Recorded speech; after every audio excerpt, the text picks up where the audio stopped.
supposed to be 50. It doesn't. 370. My places are all. That will be in there. Good old Mother Nature, I suppose. I know. Hundreds of the last one. Maybe Carp. Yeah, there was, I don't know, 100 people to get them. It might be just What's that? oh, yeah, I like one too. Diane. Our computer Diane Hammond. Usually not that loud, or my ears are better. She's cranking it up. You cleaned them out today, or? Yeah. Ah, okay. That's why people say they can't hear when they sit there. I didn't kind of look at it. Break it. We need to look at, for next year's budget, Maybe. new sounds. I Hey, sir, how are you? Here. People say the sound system TV.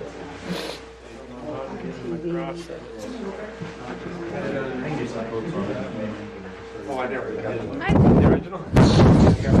Yeah. Thank you. But if we don't put it on a Thank list you. to consider, Thanks, sir. Make sure that it's portable. Okay. Was you in Lions tonight? Was you in Lions tonight? I don't need to. An update of anything? Yeah, this is added on after this first two Oh, pages. okay, and the what page is that then? Do I have that? You do not have this one yet. Summary of all, okay, thank you, thank you, thank you, thank you. I asked him if he could prepare a statement of renewal funds. Oh, yeah. Because our budget is based on funds. And here, general fund. That happened to me too, when I was writing my Make good comparisons, yeah. Because we got all of these payrolls split between sewer and water. I remember I got to something. Yeah, yes. It was something better. California State Lawyers. Oh, I know, that was right. Ken, is there still Ken, you don't have house rock? Okay, good. A lot of people are I think they're just to hear what Pollock is saying. What did they ask me? The Pollock is. That's just one more page that was added for retirement. Oh, got it. It'll be his year end. We've done it every year in February. I just thought, I don't think it absolutely necessary. I think the 2022 one is actually, wasn't it April? They had it all fixed up and then it flooded, so I think that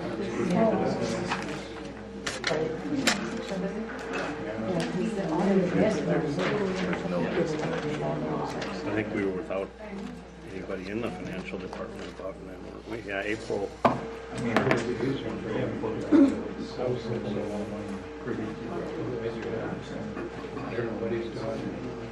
in the big city, but I'm sure he's got payments there too. A lot of you know about the pay equity report, but I did turn that in. No, it's in there.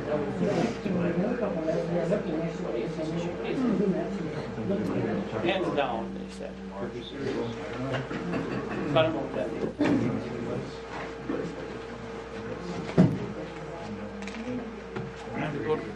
Okay. Just tell me when you're ready. Okay. Well, I was always coming.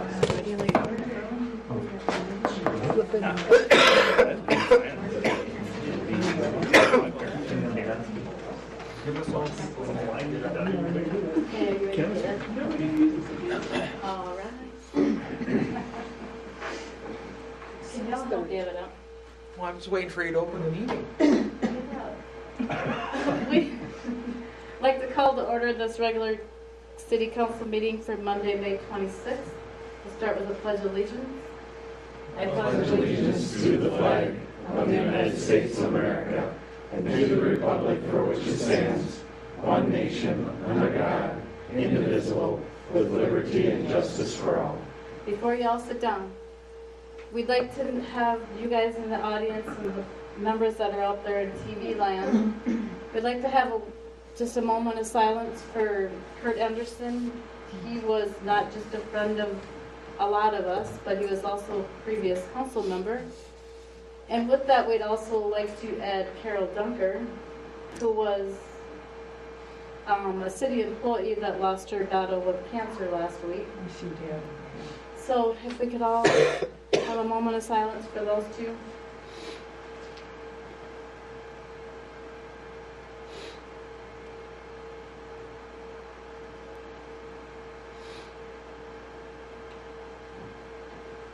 Thank you.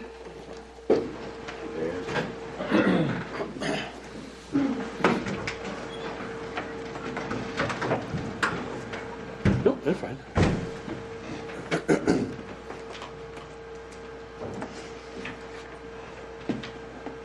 We have some corrections to the agenda. I think we're gonna add to, we're gonna make it 8C. We're going to discuss a little bit more about the community center work group meeting from 2 Thursdays ago. A little bit of discussion. I was wondering where to put it, and I was just looking for a little bit of direction, which I got that before the meeting started. So we'll add that to staff reports 8C. And we'll just see what we need to discuss with that, just a discussion on that. Okay. Move to approve the agenda with that change. Second. First and second, do we have roll? Oh, no, we don't need roll call.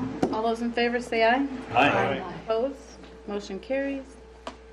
We do not have a public hearing. Is there somebody in the audience that would like to talk about something that is not on the agenda? Hearing none. We'll move on to the consent calendar.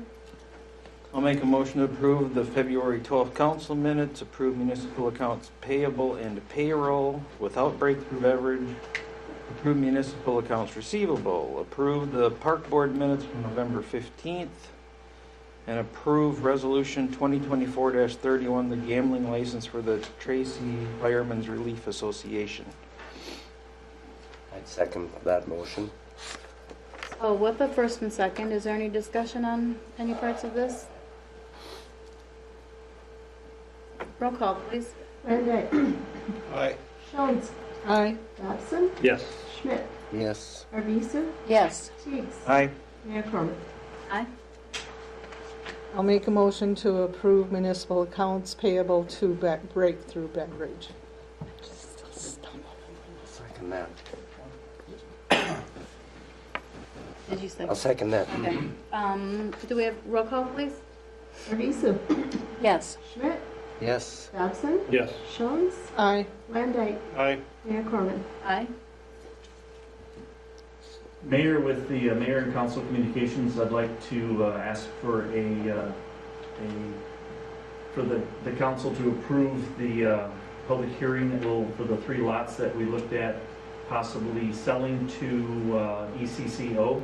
If I could get just a vote on that, please. Somebody. We just need a motion to set it up. I'll move to start the public hearing for the sale of 3 lots, city-owned property.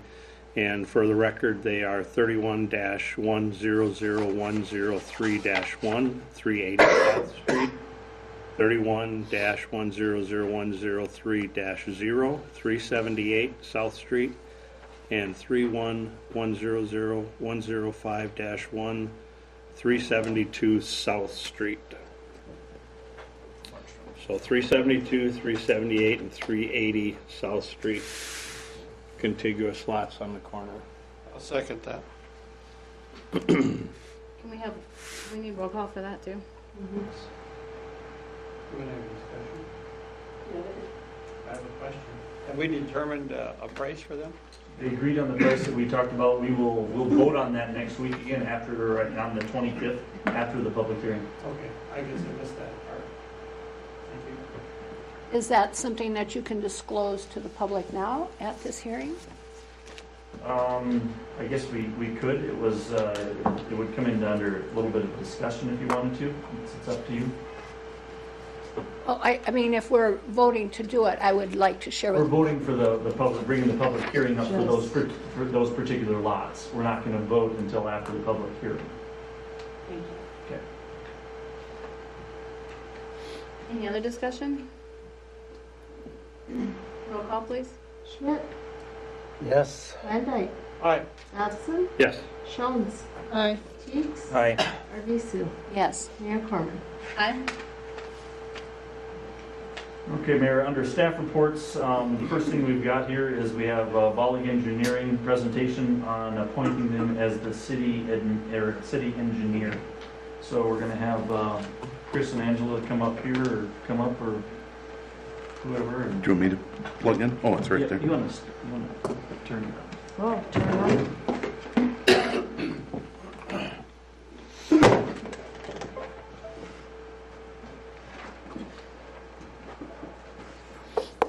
While they're setting that up, then we can actually go with the afterwards. We can do the department head reports, and then they can leave if they would like, and then we can go into the community center work group discussion. All right. Mayor, council, staff, public, thank you for having us tonight. We appreciate it. So as you know, some of the things that you've worked with Bollig Engineering has been, we've been your aviation engineer for quite some time. We've started helping with the community center, and from an engineering standpoint, we've been helping and trying to set up some funding for your SCADA system. As you might remember, that was an increased cost that was coming due. Recently, through working with the community center working group and some council members, we kind of see a gap here in something that we feel that we can help you with. I want to start out by saying that if you decide not to move forward with anything with Bollig Engineering, we're still going to work just as hard on everything that you've assigned us to do, and there is no obligation with any of this. But we see an opportunity to help you further than we've been able to before. And one of those possibilities, or the way that we can do that, is by interlacing multiple options and opportunities. And I'll kind of talk about that. So one of the things that we do at Bollig is we look at a holistic look of all of the city's needs. And the reason that we do that is we work with cities and we kind of take a step back. We know that you've been involved in multiple projects. We know that you have some goals and stuff that you already have set, and you have a very comprehensive CIP. But one of the things that we provide as a service is to take a procedural step that we do, a needs assessment and a funding analysis, to take all of those, get a full understanding of them, and then interlace multiple funding opportunities to make them affordable for your community. And I've got some examples of some cities in my presentation that I'll explain of how we've done that before. But you guys have worked with us on projects before, so you know our approach is we like to set up relationships. We like to be open, and you can always communicate with us. Angela has worked with you guys diligently on the airport.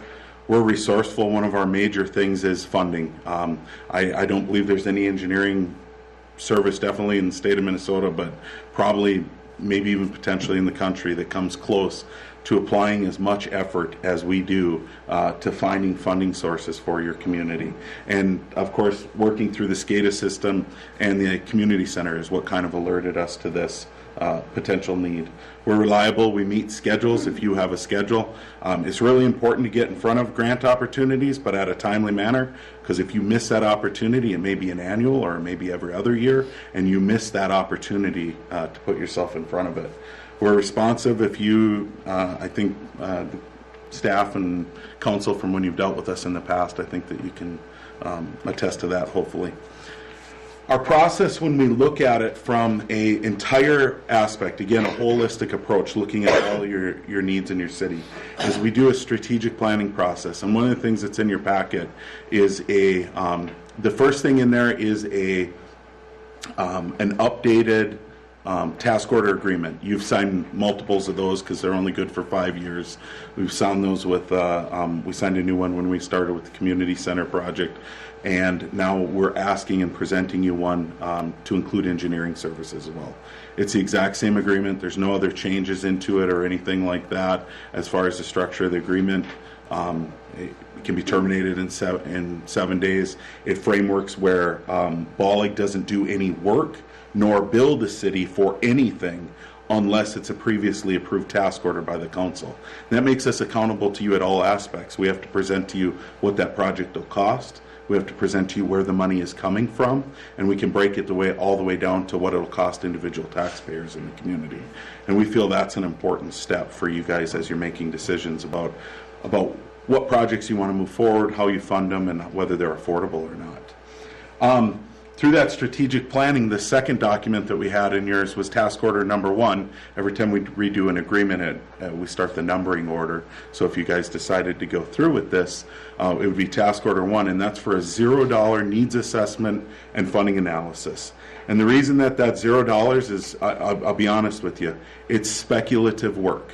It's you having us look into all your needs, working with your staff, working with you as a council and anyone else that you see fit, looking at everything from your infrastructure, sewer, water, water tower, water sourcing, your SCADA system, your streets, any utilities under the streets, your community center, but it also can include any expansion that you might be looking at into the future. If you're looking at any residential or commercial expansion of any sort. And we put all those needs together because as you're doing one part of the projects, it's important to know other aspects of the project. For just a small little example, Minnesota Department of Health wants you to do water main looping if you have any dead ends on your water. Well, if you have dead ends on your water, wouldn't it make sense to loop that around somewhere where you wanted water in the first place? Those are the kind of things that this comprehensive planning allow you to do, which ends up being a cost savings measure in the future as you move. Once we get done with that process, and again, there's no charge on that process, it's pretty comprehensive, takes us anywhere from 3 to 6 months, depending on your needs. If there was a reason to expedite it, we definitely could. We move into the funding and finance stage of it. That's where our funding team, and that's where we feel you as a community are at a perfect point to take a step back and look at things in this manner. That funding finance piece allows us as your representative to work and find these funds. It takes time. Planning saves money, but it takes time. You're kind of at a pause right now, the way I understand it, from some projects and stuff like that, and that's the perfect point to reset yourself and to come back and look at what we want to do. You know, some of the things that you put into the ground and some of the projects you do can last 80 years. So we're looking at things that are your needs today, 5, 10, 15, 20, 30, 50, 40 years down the road, 80 years for the life of some of these things, so that you have a comprehensive plan and you're not doing any overlap or reconstruction of anything.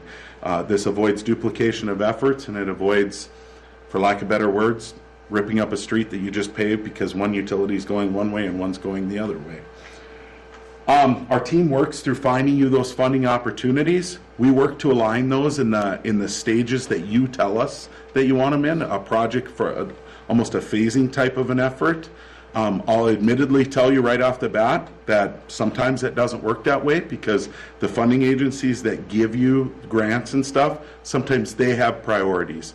And when we identify all the needs and present them all to them, they get to pick from that too. So if they have something that they feel is more important, they may present that to you out of order of what you as a council decided was in order. We still present it to you even though it's out of order of what you asked, because it's up to you to decide whether you want to move forward with it or not.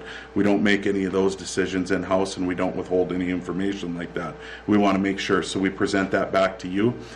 If it's something you decide not to do, then that's fine too. If it's something you decide to do, then we figure out how to reorganize the structure of your other projects. Implementation, we're no different than any other engineer in Minnesota. We do everything, all the way from start to finish. We help you set up the planning aspects all the way to the final pay apps that go out. We'll do every step of the way and work with your staff and you as a council to make sure that we meet all of those steps. We'll also have someone on site, RPR work.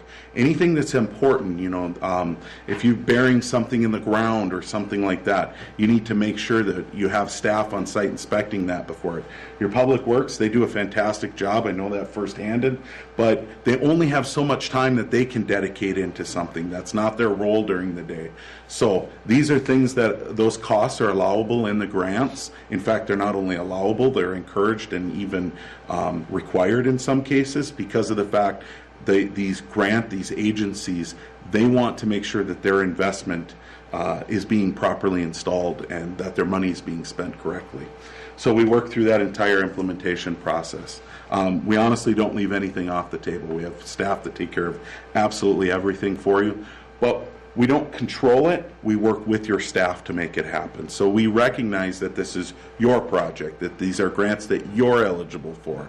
What we act is we act as the median to push it and to get stuff going for you. I kind of covered this. We cover all comprehensive engineering, all the way from meetings to, public meetings, strategic planning, general engineering, financing assistance, project administration, environmental reports, and permitting. But one of the things that I think we shine on the most is our grant funding. The average in Minnesota, if an engineer is willing to look for grants, and I do say if they're willing because some of them just aren't, is roughly about 30%. Our average company-wide is 64%. And so, we just absolutely accomplish more. It takes a tremendous amount of effort to do what we do. We have a full staff that works through that. Our funding team is second to none. They work through, the arrows kind of represent that this is a bi-directional process, meaning I talked about how if things get out of order, we'll come back to you and try to reorganize what makes sense to you guys. We take those opportunities and try and make those into a better opportunity for you moving forward. If we have a project that's moving forward, and I think this is important too, and all of a sudden there's a better grant opportunity for you, we'll take a step back and reevaluate that and bring that to your attention so that we can try to move that forward. These grant funding agencies and these opportunities are ever changing, and it takes multiple years to plan your projects. So you could be a year or two into your project and you may want to take a step back, look at it again, and apply a different grant resource to it, even though you may have have already approved that. So we bring things back. We don't try to make it confusing, we just bring opportunities forward. These are some of recent successes in the areas around here. These are some of the funding sources, or some of the communities we've worked at. DeGraff, Lawrence, these are smaller communities. Lake Lillian, 52%, Roseland, 96%. Florence, just down the road, we got them 100% grant for their water infrastructure system. Wood Lake, 72%. We've been working on Wood Lake for quite a while, doing quite a bit there. So these are just some examples of some communities that we serve in the area and some of the success that we've had with them.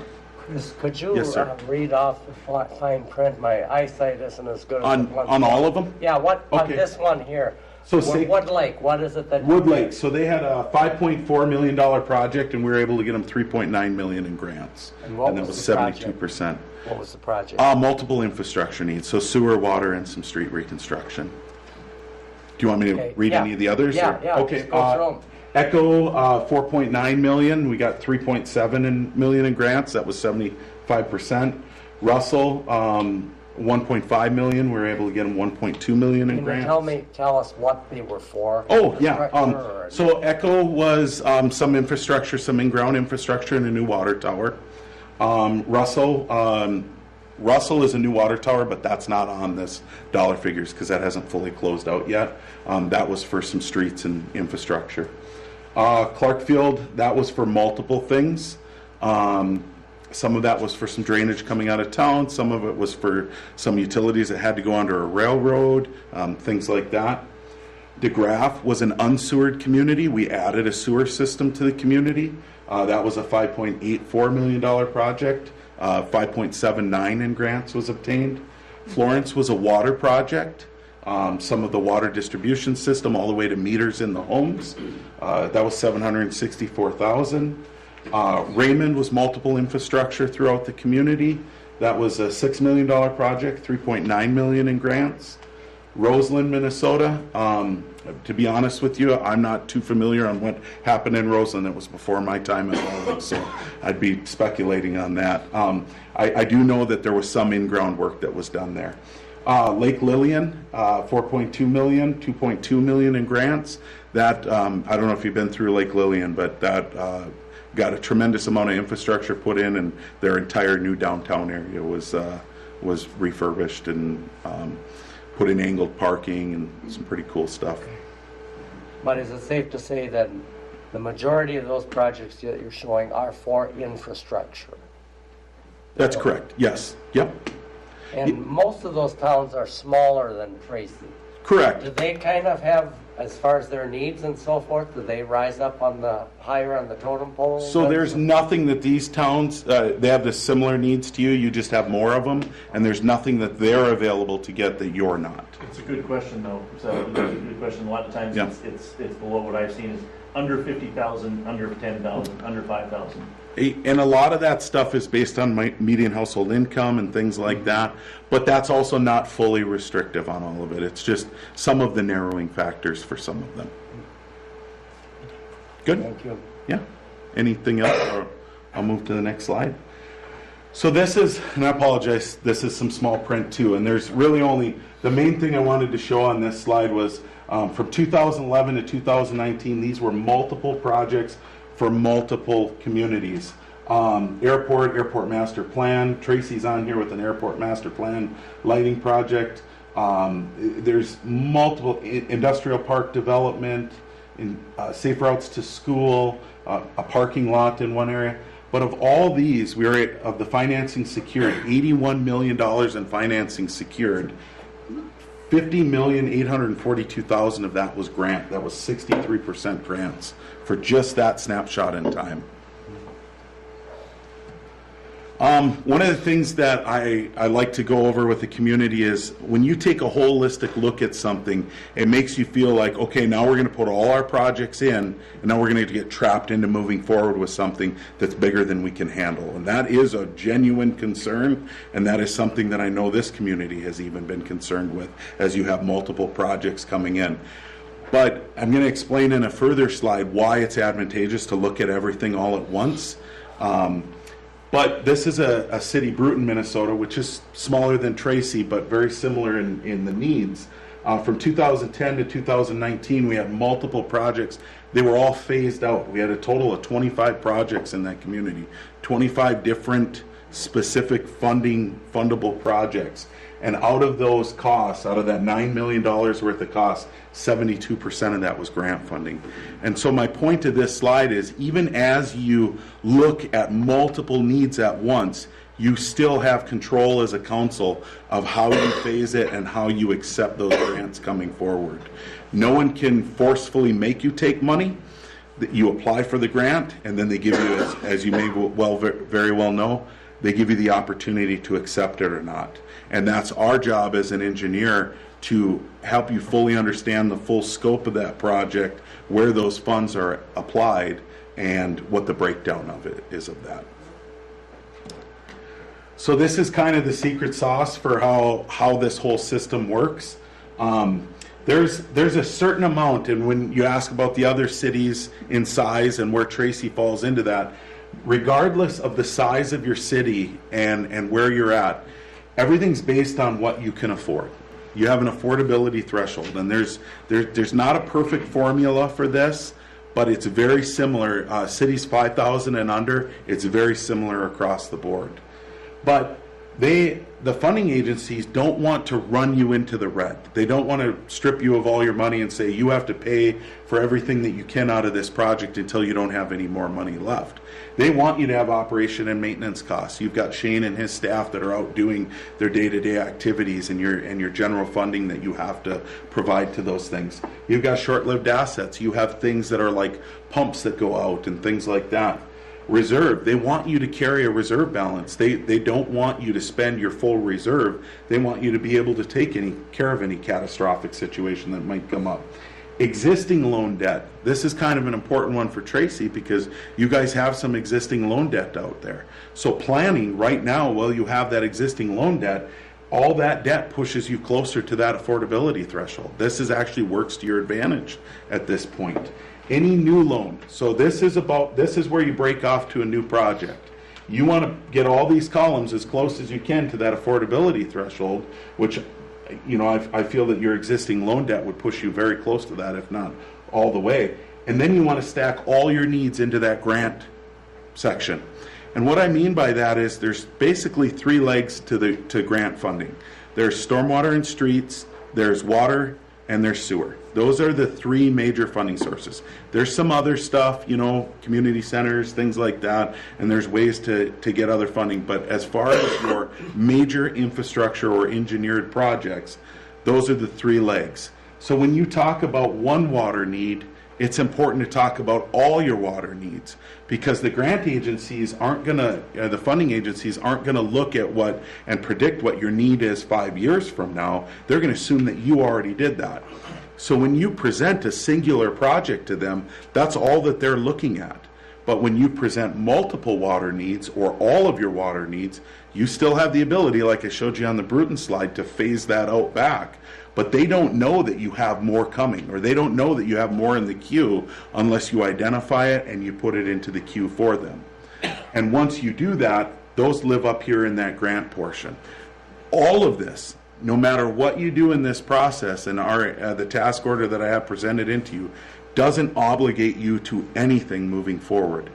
Identifying these situations and putting them forward to a grant agency doesn't obligate you into moving forward.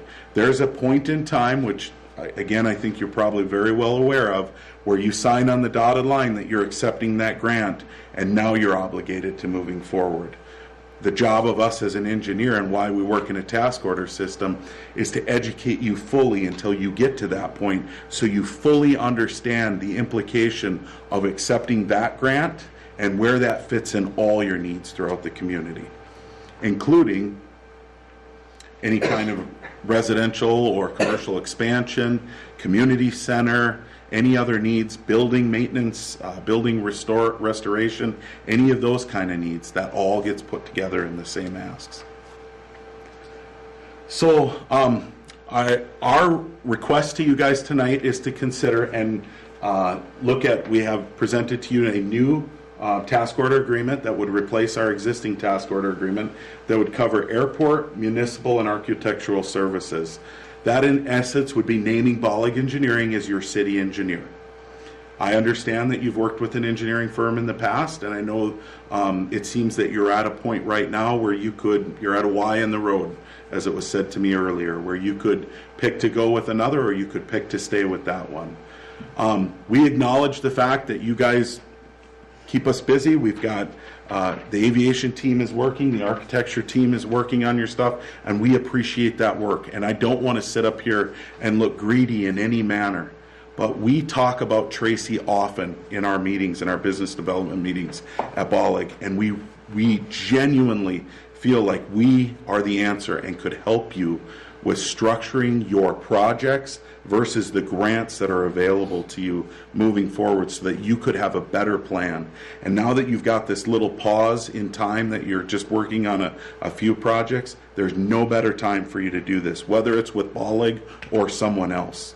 Our second thing that I ask that you consider tonight is a task order for $0. Again, that's speculative work.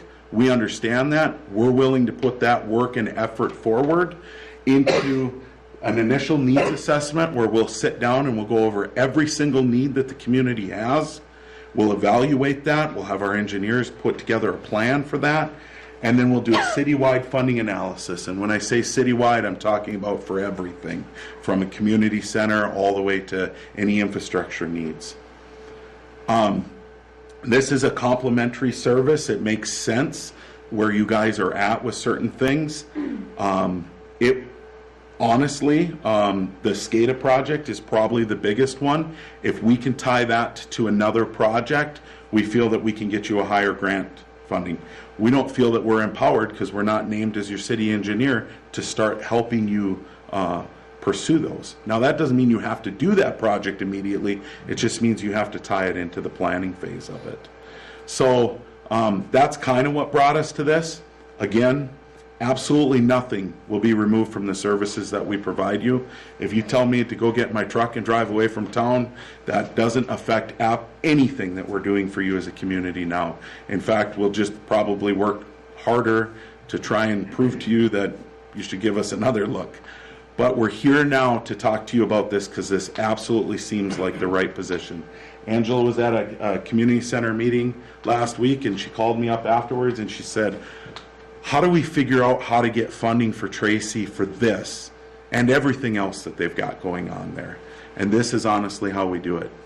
If we get to the end of this task order agreement, and this task order number 1, again, it's $0. We do a presentation to you as a council. We put everything into an order. We give you an opinion of how you can attack these projects and what funding cycles to go at. We interlace sometimes up to 17 different funding sources for cities. It's a very complicated process, and I'd love to tell you that I'm an expert at it. I'm not. I have a team that I work with, Laura and Kendra at our office, that are the absolute experts in this. They make sure that you don't apply a funding source towards one opportunity where that funding source should have been used for another opportunity, and now you've got one on the table that can't be used for anything. That's why they look at everything as an encompassing look. If we get to the end of this and you take our opinion and you decide not to move forward with anything, it still costs the city absolutely nothing. We are 100% committed. We've worked with Tracy a long time. We absolutely love working with the community. We love what your goals are and what you guys are doing, and we're willing to invest that time and effort into getting you to that stage. We do, of course, what's in it for us? Engineering services as we move forward. Our hopes is that you use us for your engineering services as we find you the funding and an applicable package for it. We hope that that's the case, but we are always willing to work for our jobs.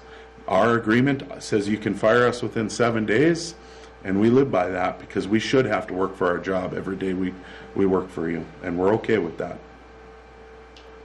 Chris, I think it was about 7 or 8 years ago that the INS group did an extensive study on the city's infrastructure needs, and I think everyone here has seen them, the color-coded maps and so forth, and that this was phase 1 and 2 and 3, and we've done some of those phases already, and I think the last one, INS group had helped get, $7 or $8 million in grants, and then some long-term low-interest funding from rural development. If you are named the city engineer moving forward, would you redo that previous study we have on the infrastructure, or update it, or how would you use that? So that's a great question. One, so you own that stuff and you can use it for your own use. We cannot, another professional service cannot use another. So part of this needs assessment is us doing that over again. It gives us a chance to take a second look at it. Now we can review those documents and you can share with us the knowledge out of it. You can share what you liked or what you didn't like out of it, but we can't reuse it, and we won't reuse it because that would be us taking a back seat on the commitment that we're willing to give you. We want to take a neutral position and look at all of your stuff over again. I'm not saying that they did anything wrong, and I would never accuse another engineering firm of that. I'm just saying that I think that there is some opportunity out there for you. I know there's some opportunity out there for you, and I know how we can access it for you. So you're going to be starting at ground zero then? Yes. Us. Now you as a city don't have to start at ground zero because it's up to us to bring it back to you. There will be some time, admittedly. I think this is worth talking about. There'll be a time commitment from the council to educate us on some of the things that you want, and I think that that's a good reset anyway because it's been years since you did that the last time. There's a little bit of a time commitment from Public Works to sit down with us and prioritize some of the needs from Public Works. But we come in and we do all that, and we work very efficiently on that process to minimize any impact on the city.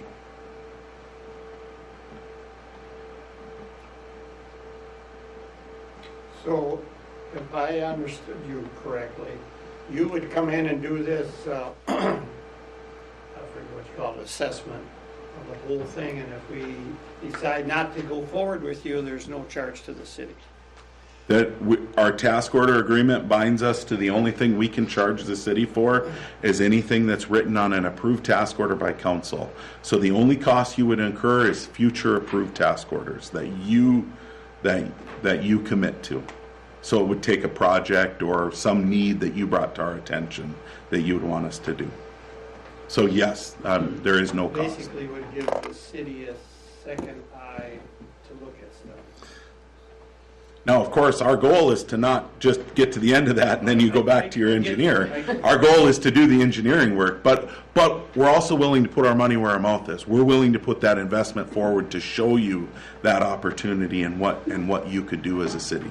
So when you're looking at this holistic approach and all the needs that we have, I mean, one of the things that we're in the process of is the conditions assessment of this particular building. And I think we've already talked about the fact that we would not be willing to give up our contractual arrangement with ISG, but you will coordinate this is in that whole needs analysis, correct? I mean, because it's a pretty integral part of Correct. a lot of things. So we'll use that report for our purposes because you've already got, you actually, from what I understand from talking to Mr. Carpenter, is you actually can't switch engineers on that.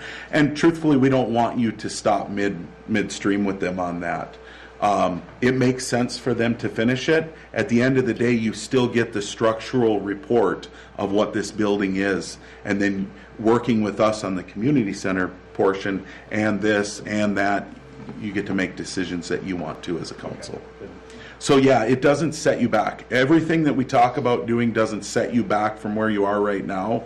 It's just work that we have to do to get a brand new look to you and get you exactly where you are. Admittedly, where you're at today, right now, it would take us about 4 to 6 months to get you to this point with us being the expert and you having a new look at it. And, oh, I'm sorry. Well, I was just going to say, so 4 to 6 months is what you would, that timeline you'd have to. Yeah, our goal would be to be back here this summer with the full report of everything that we've gone through and show you guys how you can move forward on certain things. Now, keep in mind, while we're doing that, we're still going to work on the community center. We're still going to be working on the SCADA system and things like that because those are tasks that you've already asked us to do. So if we come back with something midstream on that, that was based on the direction you've given us. We just see an opportunity for you and for Bollig to take another look at this.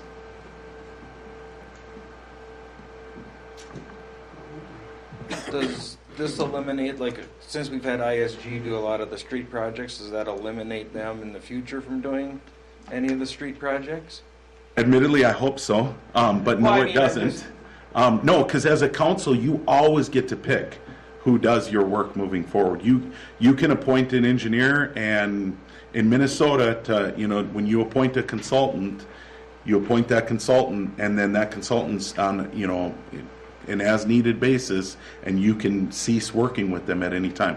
There might be some monetary contractual agreements if you decide to move forward with them, but we never do that. We don't have any contractual money agreements. Our task order agreement is a $0 agreement, and there are no hidden fees in that whatsoever. To answer that a little bit with, like, just using this building, it's just throwing a figure out there. We have to stay with ISG right now because they are doing the needs assessment here. In fact, we just got the check today from New History to pay for that. So then after that's done, if they come out with a needs assessment and it's $1.5 million, we have to, through our rules, regulations, through the city, we have to put that out for RFPs. You still get to pick who you're going to have as your engineer for that type of thing, but there will be an RFP for that type of thing. This also would not negate us from using other entities like UCAP. Plan on talking about this in a little bit here. Probably, I would say one of the smartest things that this city council did was 2 years ago making Val's job full time. For what she brings to the table is tenfold of what's being paid out, and it would be just a group that would work with her along with her. Yeah, we're not looking to replace anything. We're looking to complement it. Our funding team would love working with Val on those things, and including some out-of-the-box things, from parks to everything else that you're looking at. Parks would be everything. Yep, part of that all-encompassing. Okay. We have a pretty comprehensive list that we go over. We send it ahead of time, but it's pretty thorough, and the meetings can take as long as you want them to take. But we leave here with a mountain of knowledge and the understanding, most importantly, not just what our opinion is as engineers and funding staff, but what the goal of the city is on those things. Which at the end of the day, if we can go do all the work we want, if we bring something back to you and it wasn't the direction you wanted, that wouldn't do us any good at all. So you're saying it would take you 4 to 6 months, but really one of the first steps before you can really move forward, except for with the community center and maybe the skate as a project and that, is to meet with the council as to what we see as needs, council, employees, whatever, you know, as to what we see as our needs and everything, so you would have an idea of the extensive list. Yeah, so the way that we typically do it is we like to set up a day where we come and we tour every facility. We bring an expert in whichever facilities they are, engineers. We tour all the facilities and we take a look at everything, fully understand it, and then Public Works gives us their opinions on things. Of course, they formulate some opinions and some things to bring to your attention, and then we sit down with council and anyone else that you see fit, because sometimes you have past council members or things like that that you want to bring into stuff like this. We sit down and we leave that meeting with guidance of, we want you to figure out this, this, and this, and how should we look at and how should we approach applying for funding to get these items fixed. So And when. You would look at the fire department, at the police department, you would go to all the different departments. Absolutely everything that you give us guidance to. And future So. street projects, and, Yep. I mean, we're not done. Yeah. And with your future street projects, those are years and years in the making to come. But planning, and this is just the absolute when it comes to utility projects in communities, I'd venture to say 10,000 and under, planning saves money. These grants are out there. These grants are a redistribution of taxes collected. You know, there's not a shoe store in Tracy anymore, correct? I don't think there is one. So everybody in the community is buying shoes somewhere else. Well, federal and state agencies are collecting those taxes from those cities that have those businesses and redistributing that to smaller communities. They're doing it so that communities like this thrive and that we don't lose communities this size throughout Minnesota, and even some communities that are smaller than this.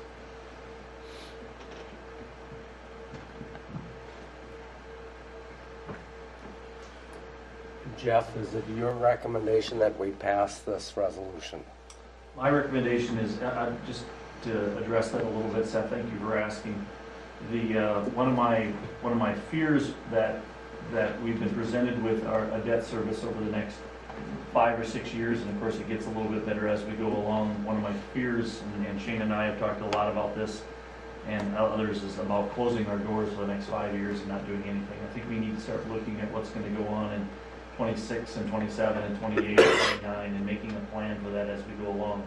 And I think collaborating with not just Bolling, but also continuing with Val and all the work that she does, and with UCAP and any other service oriented place, I think that's what we need to do, because we need to just keep going from here.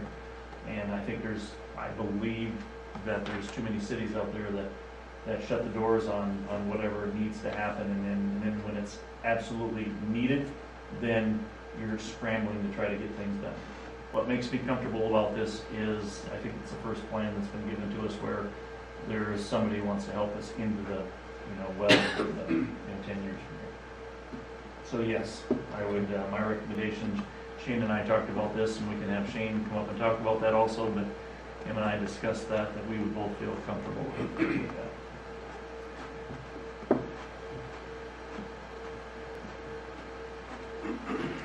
I really see no reason not to do it. I mean, we're talking a zero cost. There's really not any risk. We can still continue with INS like we have with those projects, continue with Bollig if we would do this or not, but, Well, I think it's important too, because with everything that needs to be done, including future, items that after we're kind of done with paying for some of the streets, we need to do more of them. I think it'd be nice to have a holistic strategy of what comes next. and I think where that's does what everything the fit in? community wants. Yeah. The community is asking, where are you going, where are you gonna stop because of the debt we already have, but they know we still have all these other projects we need to look at. I think this will help us answer and reassure the the community in the direction we are going and how we're going to afford it. I liked it when you said that you can even break it down to what it would cost each taxpayer. You know, because people are looking at their budgets. I mean, we know that. I mean, so they want to know where is their tax money going, and they understand this project is necessary, but can they afford it? So I liked it when you said you can even break it down to that extent. Because that's what people want to know, is how it's going to affect them personally. You know, the thing that I like a lot about it is the fact that they're willing to help us find funding to not only do the street projects, but maybe to do the park and to do the, you know, to a new place where people are going to build houses and that kind of stuff. So I honestly think it's a win-win. Well, and we know Chris understands the problems with water. He lived through the flood. So he knows where we have issues that we have to be addressing. Mayor, would you like a motion? Yes, please. Okay, I would submit a motion that the council adopt resolution 2024-30, task order number 1, to hire Bowling Engineering professional services. I would second. Do we have any other discussion on that before we do roll call? Roll call, please. Dodson, Yes. Teets, Aye. Schmidt, Yes. Arvizo, Yes. Landine, Aye. Jones, Aye. Mayor Corman. Aye. Thank you guys for coming and presenting. Thank you very much. Well, we'll be in touch. We'll set things up with Jeff to try and get the process moving. We'll be looking at something hopefully in the next 30 days to start the process, and we'll get moving. Great. Thank you very much. Thank you. Appreciate your time. Thanks, Angela. We will move on to department heads, right? All right, yeah, if you could do department heads before we do the community center work group discussion, if you could, please. So Val, you want to start? Sure.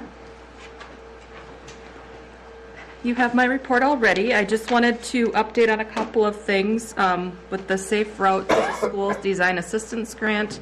MnDOT did reach out to Jeff last week and asked him to send the team members, which, you know, will basically be using the same team members that we had last year for the planning process. And they'll be doing a virtual kickoff as soon as they can get everyone together for that. So with that, you know, we'll be getting some preliminary designs done, I believe, on 4 different spots throughout town where we need some improvements.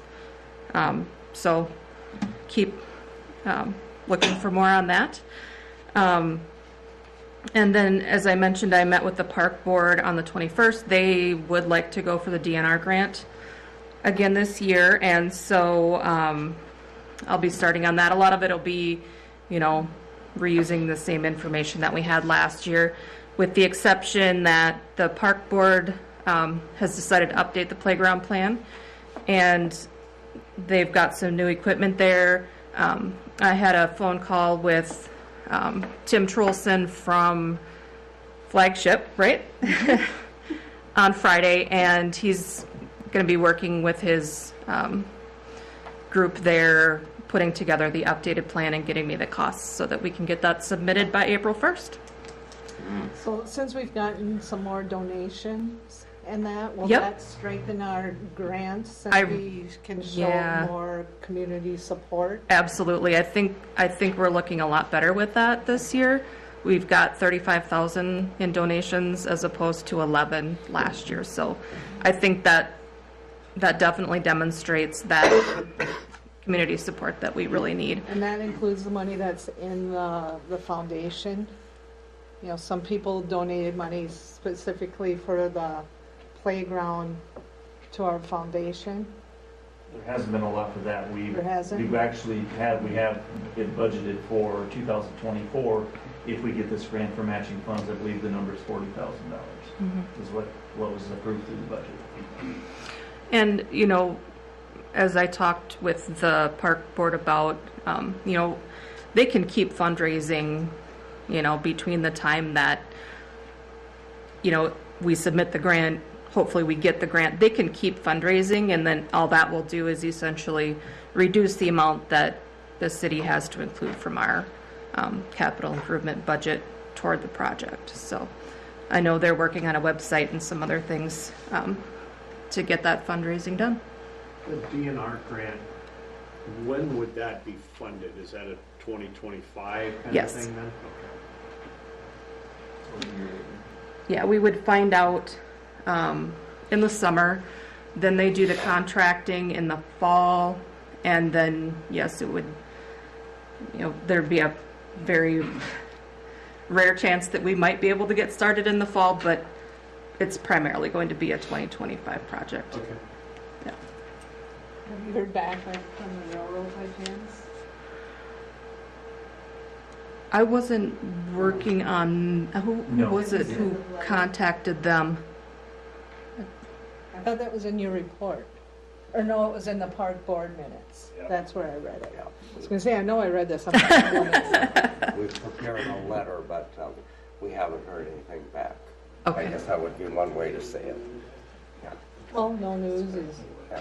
better than denial. Val, real quick, and this is because I forgot, how many years do we have to use the Safe Routes to School grant that was there a 3-year or was it a 4-year? So this one, it's like the last one where they're not sending us a check. They're essentially paying directly for us to work with a consultant. And that's what they'll be doing, is hiring someone to work with us to come up with those preliminary designs. So, they're going to move the project along, and it'll get done. So it's not something that we're obligated to this year or next year. Correct. We got to have the plan, and one of the things that was in one of the meetings that we've had was you have a Safe Routes plan, but do you have the whole plan put together? And yes, we have the whole plan put together. There's a few different ones about where the sidewalks go to the high school, where they go to the grade school, how they get across the railroad tracks, and that type of thing. It's a grant that takes care of everything, but lo and behold, engineering costs. Right. So, but this will at least get us partly there. The hope is that it will help at least reduce those costs, and giving us an idea of how much each of those improvements will cost. So the grant is to do the plan, it's not to pay for the work done. Right. It's a preliminary design. And now this is I believe it's a new grant. I think this is maybe the first time they've done that. I don't believe it was available the last time when we applied for the other grant. So we will see what they come up with for us. You're learning as we go along. Yeah. But That could be one on the list, though. Yeah. For them to look for if there's other Yep. grants out there that will pay for those. Yeah. And If engineering, because Right. that would cost a lot, I think. And Let's that break is, that down. yeah, that is where, this whole grant process with Safe Routes to Schools kind of is lacking a little bit. And I think that may be why they added this part. Because a lot of communities, you're a small community, sure, you've got this plan, you want to do everything on it, and they'll pay for you to do it, but they aren't going to pay for your engineering costs. So, yeah. I think somebody was going to ask if we're involved with the school, or did you hear that? But yes, we are working with the school on this. We just got the example I've got is Tyler. Of course, they got the brand new school out there. They had a Safe Routes to School grant, and I believe the numbers were $500,000, $500,000, and there was a $80,000 was for the engineering. That's all they had to come up with. Now, if they got that money someplace else, I don't know if they did or not, but new sidewalks, new, crosswalks, everything. We don't have much for sidewalks or anything going out to those schools. And one of the projects is with that. One of the examples would be a sidewalk going from the grade school all the way across to the high school. And we have gone with that. We've been with Tony out there, and with Chad. It's been easy to work with out there. So can you clarify, because I thought you said that they come up with a plan, but they don't pay to do it. So do they pay to do it, just not the engineering? They're paying for a preliminary design, is For my the design, and understanding. that's it, but they're not paying. But it's not the for full rest- construction documents. Yeah. Okay. So that's a different grant then? It doesn't hold us to that until we get to that point. Right. Doesn't it- hold us in anything. That's what was my question, George. Right. Was what does it hold us to right now? Yeah. I don't want to have to, do I have to budget this for 25? Do I do it, budget this for Right. 26? There's nothing right now. We're all right. Steps. But the idea is that then we'll have some numbers so that when you are looking at budgeting over the next few years, you can say, well, I think we might have room in the budget in 2027 to do whichever one of these spots. So, and I believe the school would be interested in contributing some funds, especially for that one connecting the two buildings. I think that's a pretty high priority for them.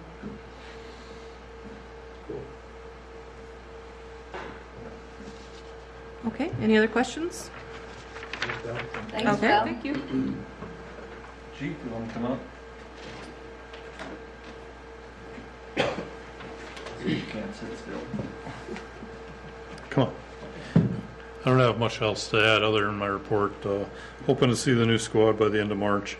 Other than that, all I have is I'd like to give a shout out to C&B, who's been letting us wash our squad cars, at least out there once a week. So thanks to them. So since the car wash in town is locked up, so trying to keep them fairly clean. Yeah. Entertain any questions. Yes, I have a resident, and I don't know if they use the road or not, 4th Street East, going to the hospital. There's a 4-way stop. And they wondered, since it's a direct route to the hospital, why is that a 4-way stop that the ambulance in an emergency has to stop? Maybe they don't have to, I don't know, but he just used this example. They have to stop and then go. Why is there a stop sign there to slow ambulances down? Well, one, the police department doesn't control where the stop signs go in town. That's not our department. But I could say, just in my own experience, if that stop sign wasn't there, that 4th Street East would be a very fast-paced road all the way through that residential area. So I would not recommend removing it. If an ambulance is in a hurry, they can go code through that stop sign. So. But just a question that they stopped me and asked, and I said, well, I'll ask you. So, Any other questions? who does set the stop sign regiment? We do. Yeah, you. The city does? Yep. Okay. I know in the past you've put up stop signs because of, residents' request. I know on East Hollet and 2nd Street East, there was a stop sign put up on East Hollet because they thought the traffic was going too fast. But then enough residents came back to you and complained, and you guys got rid of it at that point. So. Thank you. We just recently did that on Emery Street. Put the stop signs back in Mm-hmm. instead They of changed it. Years the ago, there was a the yields. stoplight right down here in the corner, that disappeared too. A stoplight. There was, down at the museum. They're going to roundabouts now. Oh my God, we're Yeah. going around. We're not going there. Roundabouts and roundabouts. But I do agree with Jason, that street would be free-for-all coming off that highway all the way down to the Yeah, hospital. Coming up that hill. We need that stop sign to slow it down. Yes. And the ambulance has a way to get through the stop signs. They don't have to come to a stop. So. Hopefully that resident is listening. Well, if not, you can Sure, get back to John. them. Tell them to watch All on right. YouTube. Thanks, Jason. Have a good Thank night. you, sir. Shane, you want to go next? I guess.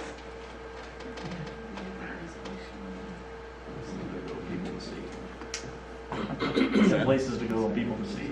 Me? You. I do. I gotta stay till the end anyway. How's So plowing going? it's going awesome. Very little complaints. Fight your tongue, fella. I was just gonna say, when they're talking about a possibility, you don't mention it. Flurries tomorrow. Flurries. We've broke hardly anything this winter, so it's been pretty good. So we did get some of the pool features, parts of them, up today. Means it was so nice. So pool, all the snow's melted out of the pool now. So they got started on that. Wind is going to be a little strong to put the tops on them because they're pretty large.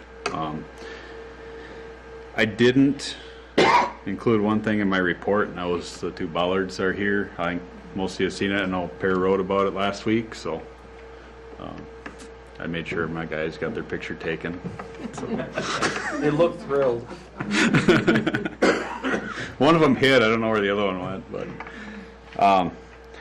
the other thing I had, and I talked to Jeff a little bit about this, is I know this was discussed probably, I think it was July last year when Bollig presented the kind of the hangar and they went over the CIP for the airport.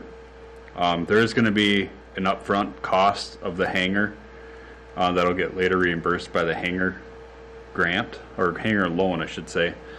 So the hangar loan will not cover like construction draws. It's just a lump sum at the end. So the project has to be finished. So we have to front that money temporarily. I talked to Tyler and we're in an okay financial state for that. But we just want to bring that to your attention in case any concerns are brought up for that. So it is budgeted for the whole project for, I think this year I think it's all budgeted for 2024. I think some of the engineering was brought to next year. Right. But I think the building is all budgeted for this year, so. Will it be completed this year then? And I don't think so. okay. Angie might be a better person to ask on that, but. We potentially would put the money out this year, but may not get reimbursed until 2025 then? I think we'll see construction started, but I don't think everything will be completed to where they could start renting it out until 2025, so. And there is some delays, I think the end of, or it'd be August of 2025, I think is the last BIL payout. So that's a 5-year payout. It's $110,000 a year, I think, for 5 years, and we're at year 3 now, so we'll get, I think, 4 this year and 5 next year. So, but by middle of next year, we'll see all the funds for that. So. Wasn't that project gonna be paid mostly by grant? Yeah, the BIL is grant, but it's over 5 years, so it's 110. When you say loan, that makes me think we have to pay back where grant. There is part of it's the MnDOT hangar loan. That's one of the funding pieces to it. Was that where you're gonna look at trying to get it paid? I'm thinking 100% up, but maybe I'm real optimistic there, like 95. It was a large percentage that you were thinking you could get more grant money to cover more of the part than us. So you have multiple funding sources for this. You're using state grant money, and you're using federal grant money, and you're using the hangar loan that Shane mentioned. And we're using the maximum amount we can on both the state and the federal pieces, and the remainder is all that's getting used on that loan. So your loan is going to be like less than $200,000. So, which is like 20% of what a lot of cities are borrowing to build hangars, because you've done a good job saving your money and planning for it. So the hangar rent, how Eric laid this out was the hangar rent was going to cover basically the loan payments. And the loan's for 20 years, no interest loan for 20 years. So that portion, that's why we've been waiting on this. It's because of the hangar loan. We had to wait to get on the list. So once the project's done, they fund this, and as long as it's full, which, and we have 3 for sure, and I think possibly a 4th to get that thing filled right away. But the rents coming in will take care of that loan payment, so. So even though we have to front the cost at the beginning, we'll be getting it all back except for Yeah. about It's just- Yeah, that was a 200,000. little bit of. It's just gonna be a delay. It's just like, because they don't come up, it doesn't come up with that right away, so we gotta come up with it and then we'll get it back. But we already got 3 payments, you said, right? Yeah, we can't rent it out until it's done, but But I mean, we got we already have three installments for that. ready to move in, so. No, didn't No, you of say you the had? 110,000. Yeah, the BIL money, yeah, we'll get the 4th one in August of, I think it's August, right? This year. August of 2024. Yeah. And then our last 110,000 we'll get in August 2025, which we're still gonna have some odds and ends carry into 2025 anyway, so it's only gonna be, a few months that we'll have to front the money, then we'll get it back, so. And if anybody has any questions on that, I have a spreadsheet that was put together on where all these little pieces come from, so feel free to reach out to me, and Jeff has a sheet too, so. Feels like I'm back in algebra class. It makes sense once you look at it and kind of figure out where all the pieces are, but. Any other questions on my report? So the first time we've seen the street sweeper out in January and February. It's we did some sewer jetting last week on State Street, so, and if it stays nice, we might just keep going. Were the pipeliners out on 14 a couple weeks ago too? Yeah, they're doing some final televising. Okay. So, and we haven't given them their final payment yet. So as soon as they're done televising, then they can sign the affidavits for the subcontractors for M&R paving to get their final payment, so. Gotcha. So we're still holding on to that final payment yet, so. I think they're about done. They moved the south side last week, and I think they're done out there now, so. But yeah, they had to clean and televise for the final inspection, so. Okay. But at least we'll know what the final cost is going to be. We'll just hold on to the payment till we know everything we've got done right. Yep. I was just hoping there wasn't some issue with something that they had done that they had to go back in. No, and we still have a warranty walkthrough. That's likely gonna be, I think on that one, it's October or November. I think the other warranty walkthroughs are in August for Phase 3, A2, and Center Streets, so. Good. Anything else? Thank you. Thanks. Thanks, Shane. I'll have Tyler for last, because we, in February, we do the, just the 2023 year-end financial report that's in your packet, and then you're given one more page. And then you can look at it. He's gonna go through this briefly. I mean, it's something you have for yourself that you can study all you want. We did all right for 2023. There was a lot of things, a lot of moving parts, and I'm actually kind of happy with Tyler with the way he put everything together and has kept track of it and did a lot of training on my behalf. So it's been nice having him. So Tyler, you want to go ahead and Sure. they have it in front of them. So Okay. You want to just Sounds good. just look at it from there. Yep.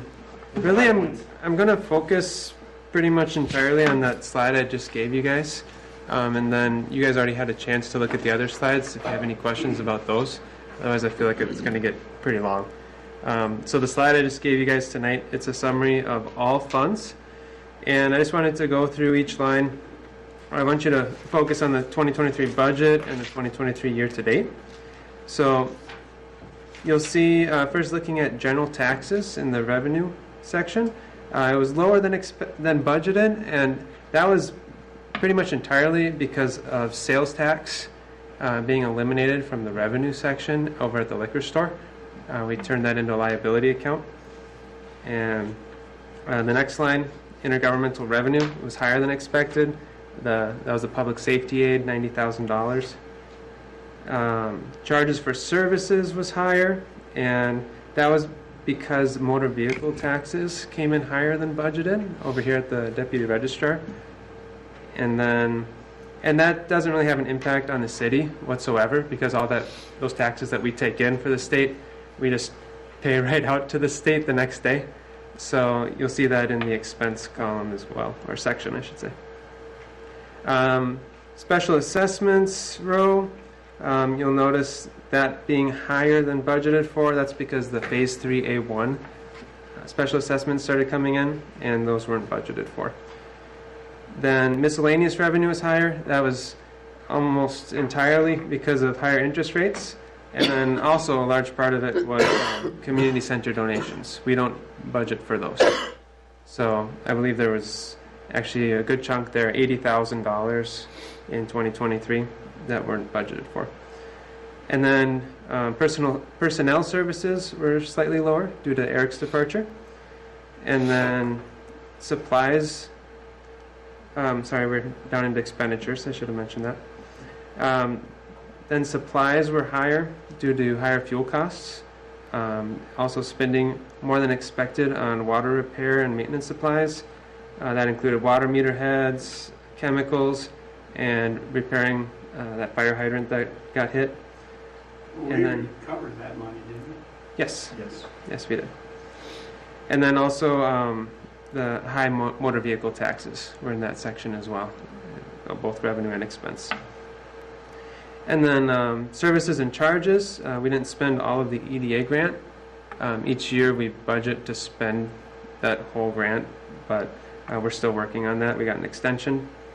And then also the engineering costs came in a little high for the street projects, and then low for the airport hangars since we didn't go into that project too far. It was really just planning. In the inventory row, it was high mainly because of e-cigarette and cannabis purchases. Those both took off this past year. Capital outlay came in significantly lower, and that was mainly because we didn't build the hangars last year and we didn't do SCADA. And then debt service. This section, it always comes in lower than we budget, and that's because we budget to pay for the principal out of the proprietary funds, like the business-like funds, but those payments actually end up being taken out of liability accounts. So we budget for it in the expenditure just to make sure we have the funds available, but at the end of the day, it's taken out of a liability account. It's a payable. And then other financing sources, there was no hangar loan, and there was no transfer to the airport. We didn't have to do a transfer to the airport in 2023 because it actually made money, which is a rarity at the airport.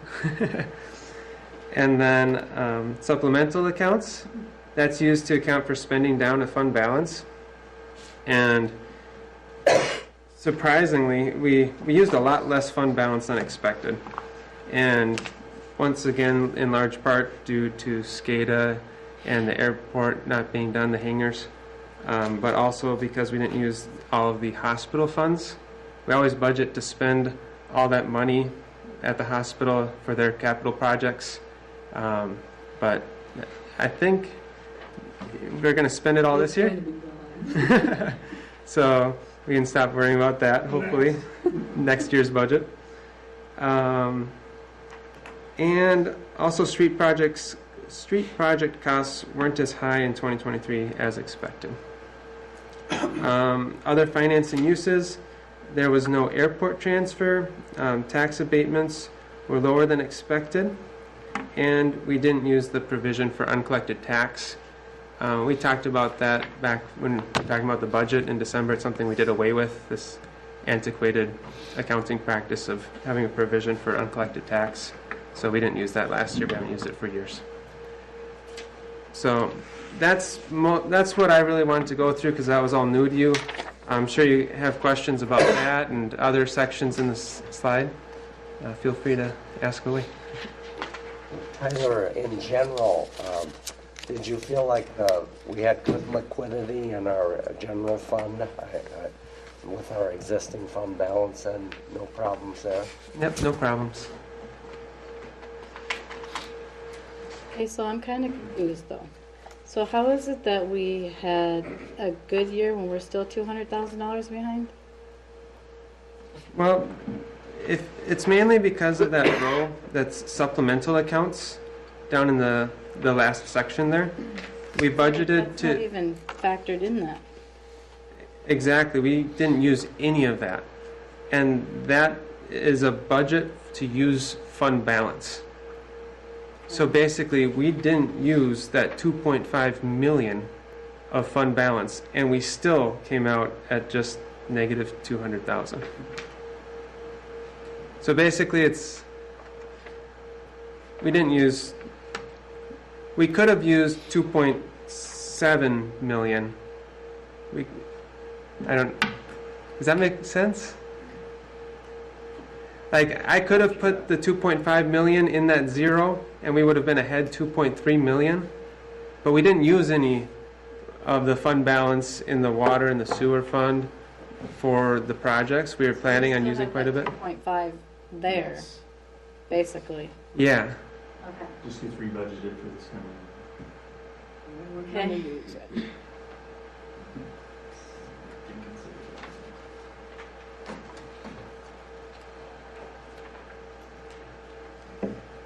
Any other questions?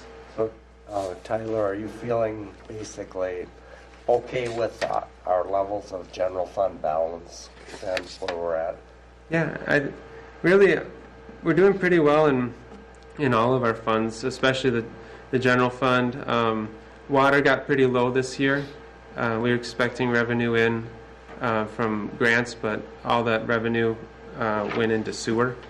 Wasn't budgeted correctly. But we still are positive. Still had like $100,000 in the water fund at the end of the year. The EDA is getting on the low side because there is no revenue coming into the EDA fund. Eventually we'll have to fund that out of the general fund. And public housing fund is slowly going down, but I've talked with Jeff about this. Next year we're going to be paying off the 2016A bond, and then after that the public housing fund is going to be making money off of the rents out at Orchard Lane, so that'll be doing much better. And yeah, those are the main ones. Tyler, you were mentioning the EDA was getting low. So are you talking the revolving loan fund or? Just everything that the EDA does. So, I mean, there's The salary? Well, the salary ends up actually getting taken out of the general fund in the EDA section. But there's tax abatements, and there's other programs that the EDA does. The revolving loan fund is actually out of the CDBG, correct, Jeff? Yeah, but not at the general fund when it comes down to just loans. Yep. So we keep that separate. The CDBG, the money that we have set aside for the community center, we have the money that's set aside for the parks. That's all away from all of this. And if you look at it as a whole, that's where we know whether it looks good or not. I mean, obviously it looks really good right now because we have all this money sitting there. But that money's not going to be sitting there for long. We're going to have the $984,000 that came from O'Brien Court that we have sitting there. It's sitting there right now. We haven't invested making money on it before we pay that off in January this coming year. So the accounts look a lot higher. If you look at the accounts themselves, you're going to say, wow, we're doing fantastic. Well, it's not as good as it looks because that money has to go someplace else. But once that happens, then that frees up probably $75,000 a year from the Orchard Lanes. Minus any upkeep or Well, that's with the upkeep and everything out of it. And we're improvements. gonna keep that separate too. I wanted to put a caveat on my explanation of the supplemental accounts, like spending down of the fund balance. So it's not like, oh wow, we made 2.5 million. We just didn't spend it. So, I mean, we didn't spend the 1 million on the construction of the airport hangars or the hundreds of thousands in engineering. We didn't do the 400,000 SCADA. There's 400,000 in ineligibles that we didn't spend that will probably be spent this year indirectly. And the hospital fund, we're going to be spending that as well. So it's not like, oh wow, we made a lot of money. It's just we haven't spent it yet. So is it really gonna look like we did awful in 2024 because we didn't budget it, because it was budgeted in 23, but now we're gonna end up Or was spending that it put in in the new 24? No, we did budget for. So when we know we aren't going to spend in the prior year, then we just re-budget it again. Okay, because And so it kind of makes the prior year look rosy. The 2024 budget does not have that 2.5 in it. It has 314,000. Right. So we're doing like more of a cash flow approach to it. So, but it'll go over there so it doesn't screw up our total look for the year. Correct. That's what I'm saying. Yep. Or have you started working with the auditors on the annual audit? No, I believe we're scheduled to start in April, but I've been doing a lot of work leading up to it. And hopefully it'll be done a little earlier than last year. Yes. But we're using the same company as last year, right? It's just we went into it a little late and they were brand new to us.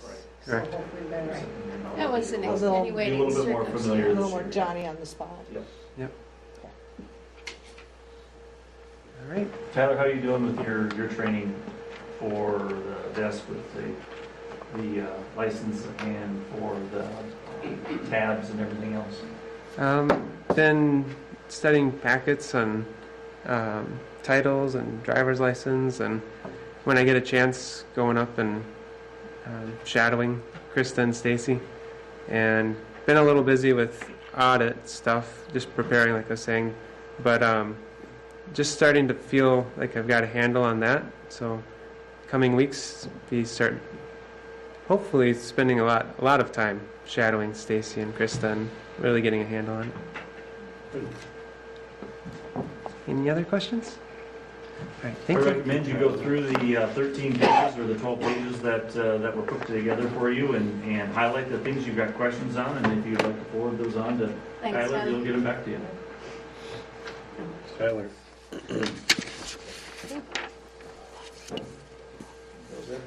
I've just got a couple of things that I'd like to mention here real quick before we do the community center work group discussion. This will be the second time we've mentioned this, but on March the 12th will be the first time that we will have the meetings for the Small Cities Development Grant.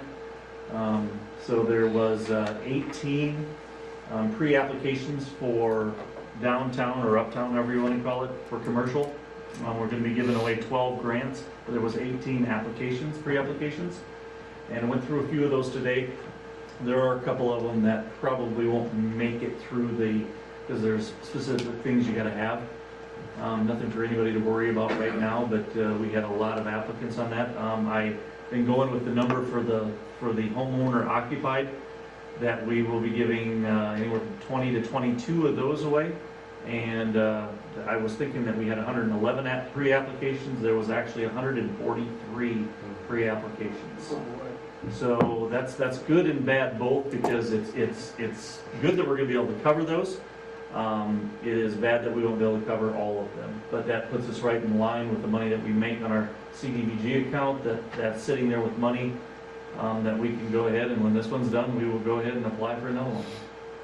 This is an ongoing, and we put ourselves into the situation that we can keep applying for these things. So there'll be a meeting here for the commercial at 5 o'clock on March the 12th in here, and then there will be meetings in the VMC, because I think we're going to need a little bit more room for the homeowner occupied at 6 o'clock. But I've been handed out some more packets today. I've made sure I've checked up on the people that I sent emails to make sure that they got the emails, that they plan on being there, and we'll have a full crowd that whole night. So I'm going to ask the EDA next Wednesday, not this Wednesday, but the following Wednesday, to maybe help out that night, since the EDA is a big part of that. Swimming pool is going well. So everything is moving forward with that. I'm sure there's another dozen things that I could go over, but let's if we can, let's move on to community center work group. So, along with this, so we had the meeting, not last Thursday, but the Thursday before that, I believe it was. Everything moves pretty fast. So, what I kind of need from the council is a little bit of direction, and I got a little bit of that tonight as we're going to be appointing through that resolution to have Bollig as our city engineer. They already were. A little bit of what I need out of everybody is a little bit of direction on where we want to go with the engineering, because we have to go on from here. Right now, we've spent the $19,000 or so that the community center work group it was put forward. We don't have to have a resolution to go on from there, because originally we had a resolution that we were going to go with the $87,000 that was estimated by Bollig for that. So we just got to give them a little bit of direction on where we want to go from here, and on forward with the community center. So I'll open that up to any kind of discussion that any of you might have. Sorry.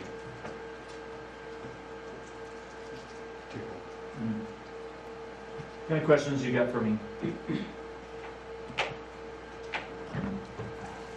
The meeting itself, anything?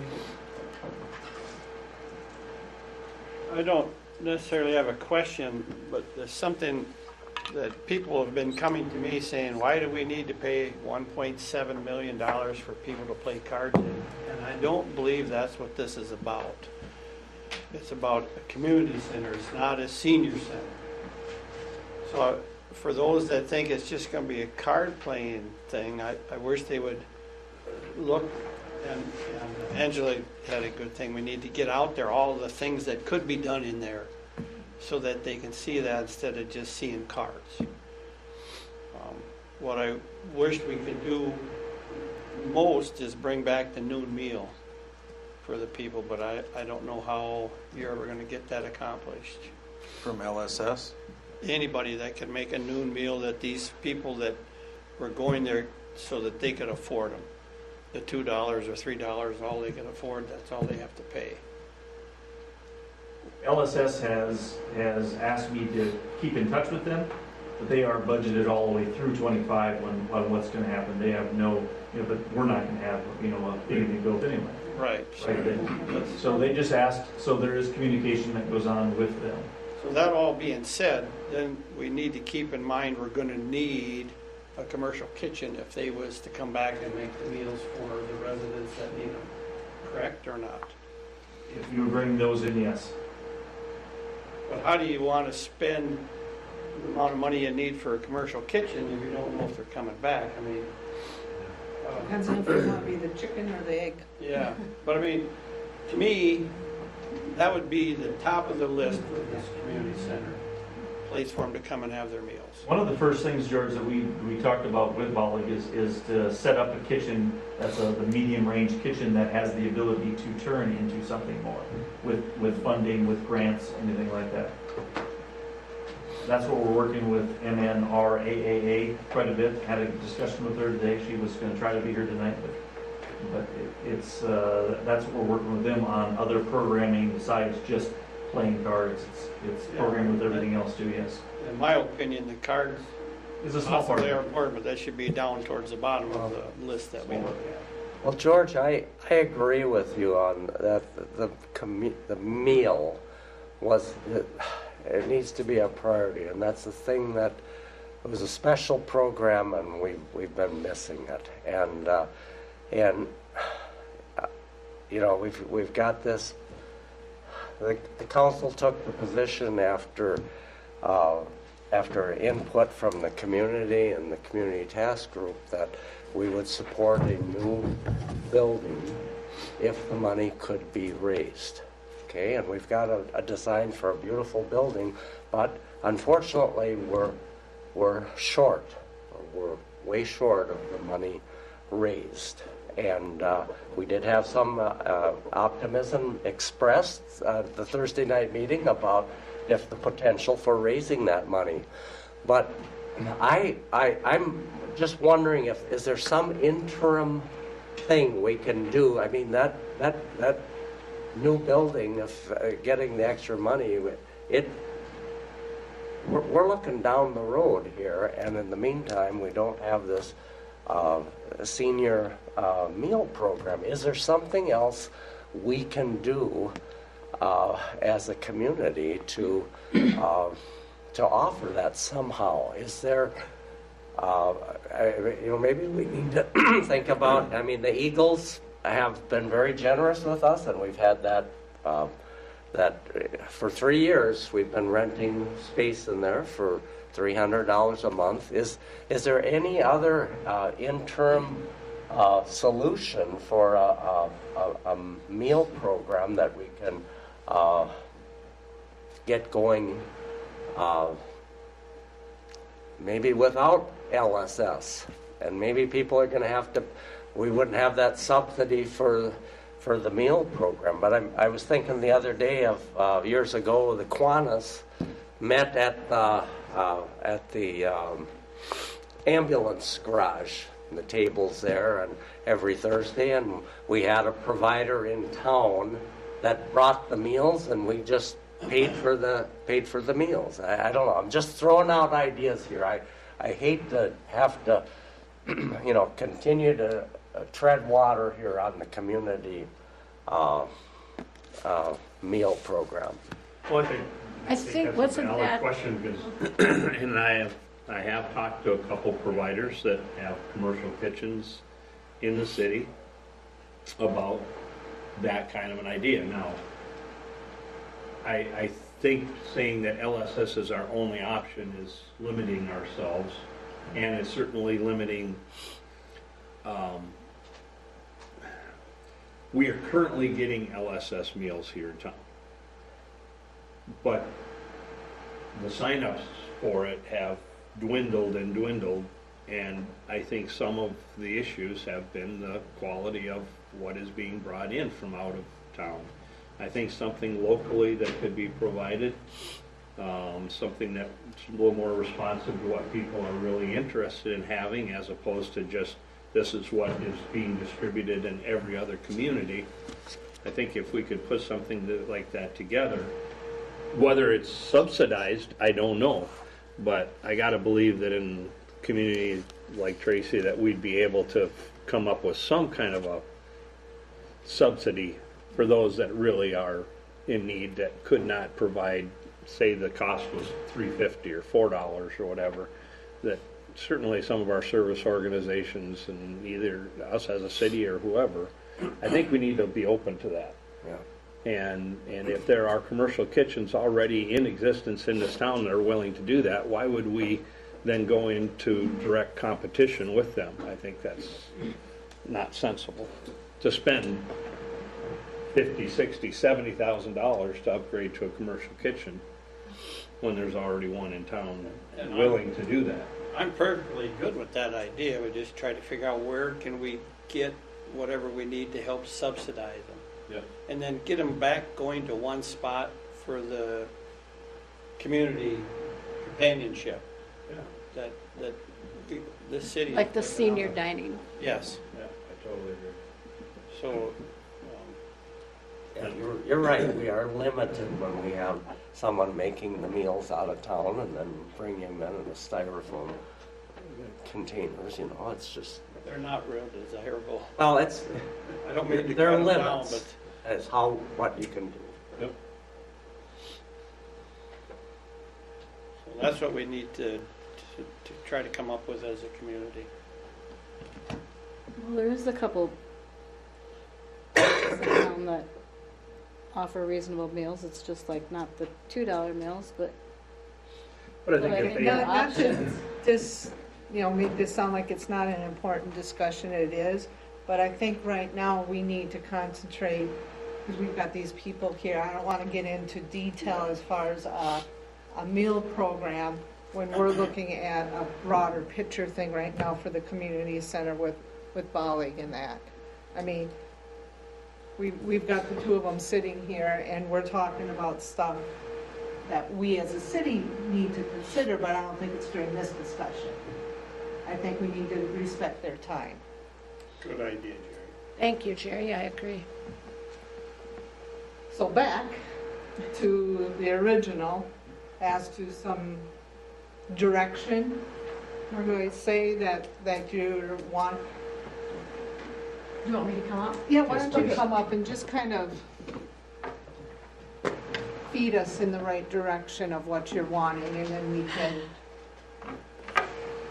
Well, there's a couple of things to be considered. I've worked up to the schematic design point with a cost estimate, which is where, we needed to be to decide if this was a thing we were going to do. And that, of course, has now led into us starting to do some really in-depth, holistic needs planning, including the community center, to get you what you need to build this thing. However, on the other hand, I know that you have a grant that you need to expend by the end of March. So I guess what I'd be looking for, I feel like we can continue to progress the design. If we're committed to a standalone building, like was shown at that council meeting or that last workshop, and we're gonna dream bigger, do you want me to say progress the larger of the buildings, knowing that we're working to find the funding to build that, and then spend at least up to that $50,000 point so you can capture all of your grant money? Because I can do that, if that's what you want. What happens if we don't spend all the money? Do they pay, let's say we spend 20, what have we spent, 19 so far? Mm-hmm. So if we don't spend the 50, do they pay us the 19 and keep the 31? They keep the 30? We turn in those bills on March the 31st, and what we turn in is for the grant. What we get reimbursed? We're looking at an extension right now also. We had sent that in through a private contractor to help us, put in a presentation to them to see if we can get that extended. We've also applied again for the new amount, another amount of $35,000 more. So we haven't been turned down to that. We haven't been accepted for that. But we don't know if we're going to get the extension. So right now we have to work under the assumption we're not. Yes. Yeah, I would say so. So at that meeting, if I recollect, you talked about, if there are other city needs and stuff like that that would be able to be put in with the community center. Potentially, to yes. bring in additional options for grants and stuff like that. And that was why one of the questions I asked earlier was, with the police department. Yes. Stuff like that Yes. we're looking at us maybe doing something here better for them, or, if it's to have it be attached onto that building to get us more grant money to pay for the community center, because the police department will be part of it. But how fast, I don't want to put the cart before the horse, because I don't know if the police department's going to be up there for that high of a priority, but the priority might change if we know we can get this much of a grant that more or less pays for the police department portion of it, plus the community center. But I'm still feeling like it's the chicken or the egg. How do we know what we do first? I think there's two ways that we can go about it. We can either just stop right now and say, this is all the reimbursement we're going to get, and we just stop work until we know more. This needs assessment is done, and we know where it would make sense to loop additional services in with this building. Or we can go on our same path and keep designing where it is. But then if this other opportunity comes up and we find that we can loop something else in that will make it a better project for more grant, well, then we pivot our design at that point. Either way is fine with me. Well, Angela, do you feel like with the task force resolution that we passed, doesn't that give you the go-ahead to go ahead and explore the financing options? Because that seems to be the biggest question that has to be answered. Yeah, and we will do that. I guess the only outstanding question is, do you want me to pause on the design and potentially lose some coverage of the grant, the cost of engineering for this building? Or do you want me to continue and we'll expend it, and then when we find that there's money available for some other need that we can interlace in, as Chris said, then we stop our design and change it. We can also do that. It just kind of depends on Would how. that be throwing our money into the wind if we say, okay, let's move ahead with the design to use up this grant? But then if it changes, Well, we're not That's your throwing decision. our money. I think we're throwing somebody's money. well, but it's all of our money. So We when pay our does- That's taxes. it, that's what I say, and so, When does this grant expire? I guess it's end of March.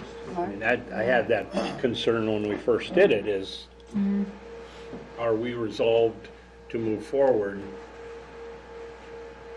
even though we're spending somebody else's money, this grant?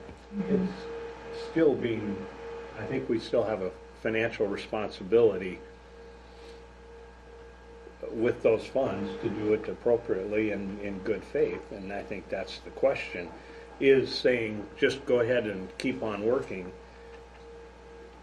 not knowing for sure whether we're going to do anything with it. Is that good faith? And I do have a question. Can't we ask for an extension? We are. I mean, Jeff's what are working the on that. chances that that's going to be extension? Just, we're waiting for that answer. Yeah. Waiting for that answer. What is, I guess I would be interested in the work group's opinion on this project before we go on and say, yes, let's keep going, or no, let's pause.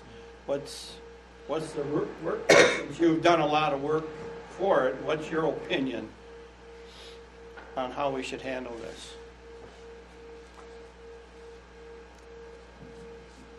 Well, you know that. No, I don't know that answer. We need you to come up front if you're gonna talk. Putting it off is. Janine, you gotta come up here. That way they can hear you. I think to keep putting it off is moving backward. I know what you're saying, that moving forward, but we've moved forward with Bali and the plans. How long do we put off the people that have donated to this project?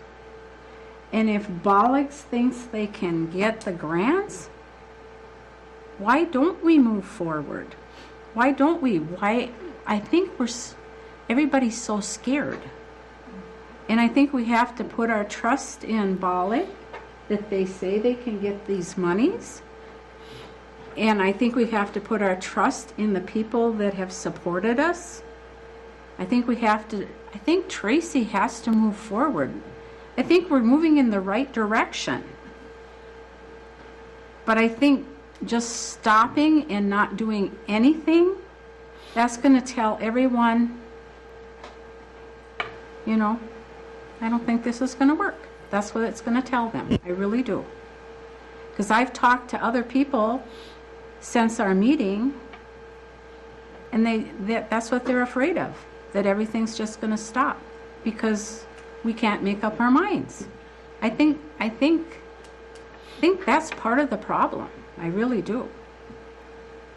Well, maybe right now, the agreement we went into with you guys at, with the task orders and all that, although you're already working on the community center, right now,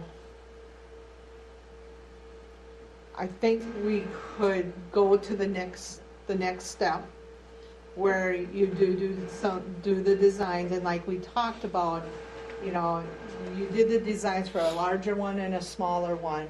That to go for the grants, you go for the larger. Oh, yeah. And then depending on what dollar amount, then we could look at downscaling it and everything. So I think we could get where we move forward with that part. And as you are looking at the different grants, if you see something, then that we could put in with it. It's not like we would be wasting this money. I think that's why I just don't want to have to answer to people that we wasted $35,000. I know, Not of it's a our lot of money. But still, Yeah. it's grant money. It's money. I mean, and everybody feels That's right, it's still money that we all paid for. right. You know, it didn't come out of our. Well, it's like coffers throwing to money, use this, throwing money away. And we've worked so hard to get grants. I mean, they're precious to us and to everybody here. So for And me- I think Tracy's a conservative town, I really do. I don't think anybody would like to see that happening. I really don't. So right now we have what, $35,000? That's 31. 31,000. Yeah, right around there. And for $31,000, you could get us to a point of. Yeah, I Where? feel like we can progress the design and the work and the development of the design in a way that would not be a waste if we need to pivot. You know, because we find some other need to add to it. I feel like we can do good with it and utilize that grant money that has been made available to you without throwing it away. Well, I'll throw my 2 cents in. I won't give you any permission to go any farther personally from the Okay. conversations I've had since Pear's article in the last meeting. I probably talked to 25, 30 people in town. Nobody wants a new building. They say remodel something, Oh, yeah, find something, remodel this space, yeah. do it. But it's like, everybody goes, we're gonna spend 1.5 million for people to play cards and maybe have lunch.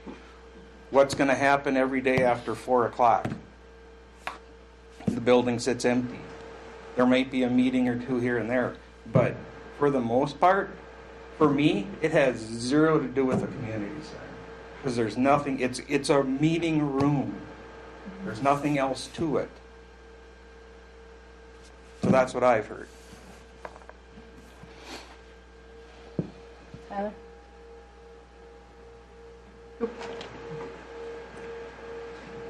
Well, just from a financial aspect, from what I've gathered, we have a little over $700,000 raised for this community center. And from what I heard during the meeting, the low end is 1.7 million. Is that correct? Yep. We're talking about a $1 million gap. And it makes me think of the Bible verse that talks about, like, before you build a tower, you count the costs and see if you're actually going to be able to build the tower or not. $1 million is a big gap. And another thing it makes me think about is when I drive through town, the cars you see, it's all used cars. Like, I can count, I think there's 5 or 6 cars in town. I can tell you every single one of them, that's a new car. There's like a Ford Bronco, Jeep Gladiator, Chevy Tahoe, a Chevy Blazer. I know which ones because there aren't many. And I feel like we're a used, I mean, it might sound bad, but I think we're a used car community. And I'm proud to be a used car guy. You know, you find something that's really good, doesn't have a horrible amount of miles on it, that you know is going to last for a lot more years. And I think we have several buildings in town that could be that used car for this building. You know, we take one of the buildings that's still in good shape here in town, you just add on a commercial kitchen, spruce up the outside, and voila, you've got the exact building that we're talking about. That's got basically it's just got a foundation that's 5 years older or 10 years older. So, Thank you. just wanted to throw that in. Thank you. I guess, I'm gonna I guess guess I that's gonna throw. could share what, go ahead, George, go ahead. That's gonna throw a monkey wrench into some of the grant money that you accumulated in this conversation, which would have been, in my opinion, very good knowledge to have before they started doing all this. They got the green light to go get money for a new building. Now, I don't know what to say, but this stuff is, in my opinion, too late. We already ordered the car. because we ordered the money. We haven't spent any of them. That's right.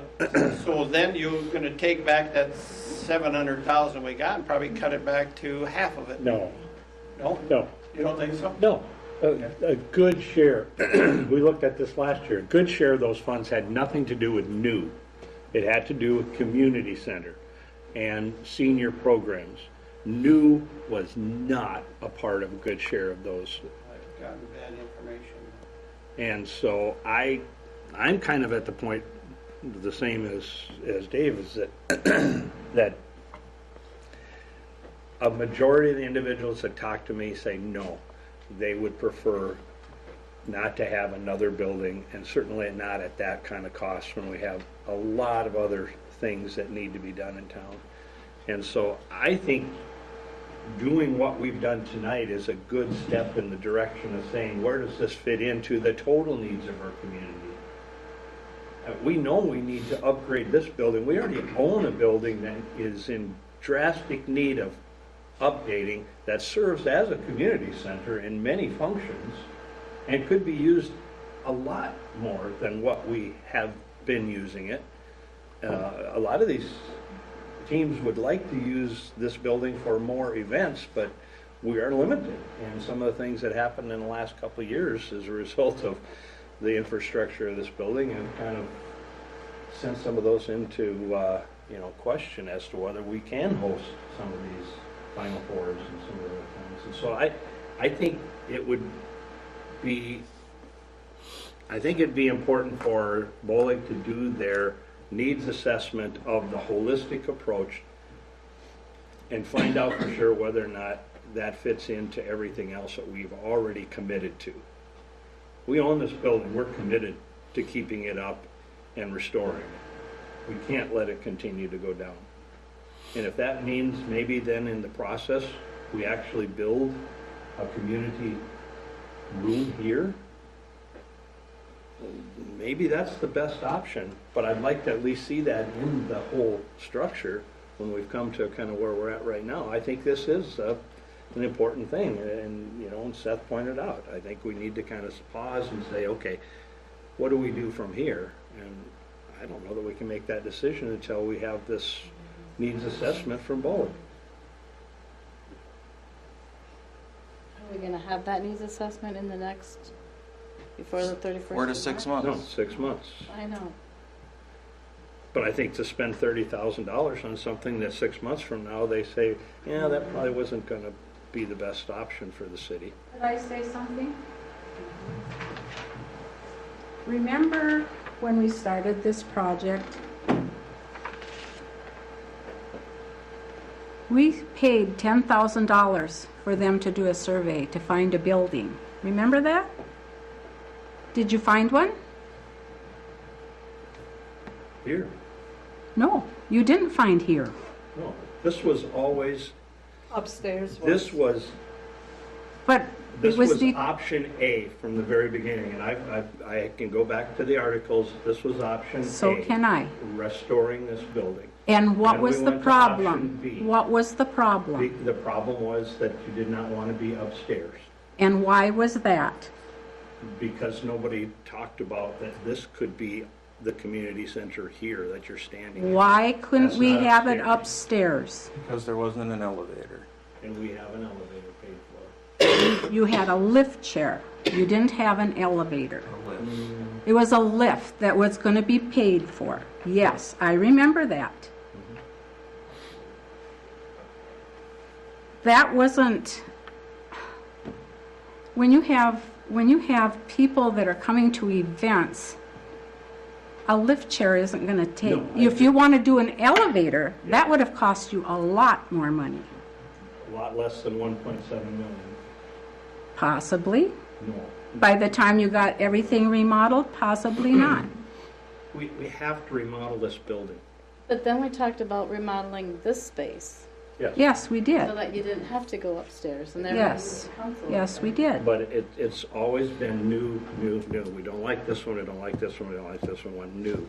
And I understand that. I would love new. In using, your attitude, I'd love a new car. So would I. And if someone would go Mine's out 10 and years fundraise for old. me and get me the money for a new car, I'll do the new car.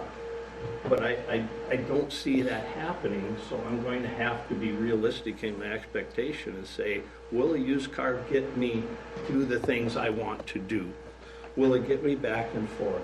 And can I afford that? And for I think years that's to- where we're at right now. Right. Is can we afford a new building? And I don't know that we know that until Bolig does their research. I don't think we're this discussion. I think part of it is the price doubled. Let's face it, nobody was expecting 1.7, 2.2 million And it's not done. Started out being Yeah. $800,000. where it was going to be under $1 Next year. million. It'll be 2 next year. Well, then that got everybody all up in arms again now because of the doubling of the price tag of it. And so it's making everybody rethink it. But even if, and I'm not saying which direction, even if we as a council said, okay, we're going to hope we get the extension on the grant. If we don't, we're willing to forego that grant money to wait for Bolig to come with a plan after looking at all the cities. We're not saying we're not going to do something for a community center. We're just right now, if I'm reading people's feelings, that we're not where we started. Because I think I can understand where you have that feeling, because it's being put on the back burner, but it's being put on a back burner with a plan in place that when they come in 3 to 6 months, they'll be able to say, yes, we can do a new building if we include this, this, and this. Or, no, we feel we can get more grants if we do this in this building and pull it in with the aging, MNRAA. yeah, those initials. You know, I don't feel, this is just my feeling, I don't feel like I am saying, no, we're not going to go forward with the community center. I think we're taking a step back because we have a short time frame to maybe get a lot of help from Bolig. And I think that's where we're weighing is it worth waiting 6 months to have a much better idea of where it's all going to fit into our plan as a city? Because we also have to, yes, we have to answer to you guys, but we have to answer to the whole community. And trust me, that article in the paper saying it was going to cost $2 million, I knew that would happen. whew, it blew everybody Not out of everybody the waters. not everybody understands the whole situation. They don't, but I think we need to do our due diligence. And our due diligence might be, pray we get the extension so we don't lose that grant. Yeah. But if we do lose the grant, we already have these guys on the game here, that they're working on it. So I don't want you to feel like you're being stonewalled, you're being told, no, we're not moving forward. We're just saying we might need to wait 6 months till they look at the whole plan for the city. I mean, we have to wait, but there is no other conclusion. We have to wait because we don't have the money to build it. I mean, we are not setting any, we're not So changing saying anything no. that's not already the reality. Yeah, We we're can't not start. saying no, we're not going And- backwards, we're going forwards, like Jerry said, with the plan, with Bolig. And if Bolig comes through and says, okay, you can do this and this and this, and as you said, maybe a building that coincides with including the police or including some other facet, and they can find the funding for it, I'm not opposed to it if it can be funded. But I think it has to be in the bigger scope of, okay, we only have so many dollars, we can't split it 4 different ways. What's the top priority right now? And what's different is we didn't have them helping us prioritize, looking at all, we didn't have somebody that was managing all the different priorities the city's going to have in the next 10, 20 years. Where now we do have that. And even if we said to spend the $35,000 to go with the design, that building's still not going to be built because they would still have to find grant money for $1 million. I know that, Jerry, I know that, and I think too, I agree that we should let them explore, but I don't think we should say no to a new building. And that's kind of what you're saying right now. No. Well, Tom was. Well, I'm not saying no to a new building, but we've never put this to a vote, okay? And I don't know if I want to go there. But I think as a community, the majority of the community has voted in the form of their checkbook, and they've not stepped forward to fund this. A good share of what we have is coming from outside sources, and that's great. We're going to have that. But in the meantime, there is no reason why you can't continue to fund, and if people are willing to get their checkbooks out for a new building between now and when this whole thing, then we have something to talk about. But until the money is there, it makes no sense to move forward. Like this, Tom. Well, and it's not like we're saying. It's just a realism. It's realistic to say we may not be able to do this, Janine. Is that a reality? I know in your hope and your dream. I need you to just come up here, please. But I mean, is that a realistic expectation? Yes, it is. That it might not work? Yes, Okay. I agree And to that's that. where I'm coming from. But you have been negative all along, Tom. You changed. First you were all for it. Then you got negative and you haven't changed since. And you know that. We've had a little discussion about that. Well, and to be truthful, I've never been completely for a new building. But this was all done well before I got onto the council, and so I just went along with what was already accepted as the council, rather than be the one person to say, well, I know you guys decided all this and gave you the recommendation to go ahead and fundraise. Fine. I was fine with it up to that point to say, if you can raise that, good, I'll be with it. Let's be optimistic and let's just go with the plan that Bollig wants to do. And do the exploration and see what happens. We have waited for 3 years when we were told that we'd have a place to have a community center. We have not gotten that. Let's just wait another 6 months and see. I'm okay with that. But in the meanwhile, I think we should think more positively about a newer type building for our community. I really do. And if they can come up with a plan where they can utilize some other parts of our community to come in and help with grants by becoming part of the community center, so be it. So this is what I'm thinking right now. It's like, we're not saying no to a new building, we're not saying yes to a new building, we're saying we want to wait, like, and you agreed, we want to wait until we find out what they come up with. I think we need to move on. I don't know, I'm not speaking, I'm speaking for myself. Maybe you better listen to what Ken has to say about it. I think we got that. Well, just a couple of minutes, Ken, it's all we can stay on this, so go ahead. No. Okay. All right. If you can't give me an opportunity to say something. I think I've got some direction now. It isn't worth it. I will work with where the grant is coming from, and I'll see what they're going to do, and I'll give them the where we're coming from. I can do that, and I'll do that right away. I was going to say, because would it help them to possibly give us the extension if they know that we have now? Yes. We have Bollig That's what I will bring up to them. on the hook to help us. Exactly. That's what I will bring to them is the direction that we've gone with it, or that the council and the work group have gone with it. I mean, it's a little bit consensus there that we know it might take a little bit more time, but I want to see what their direction for us is. Okay? Okay. And I will go and I'll get that information as soon as I can. Okay? Is that fair? Yep. Fair? Okay. I'd like to make one comment.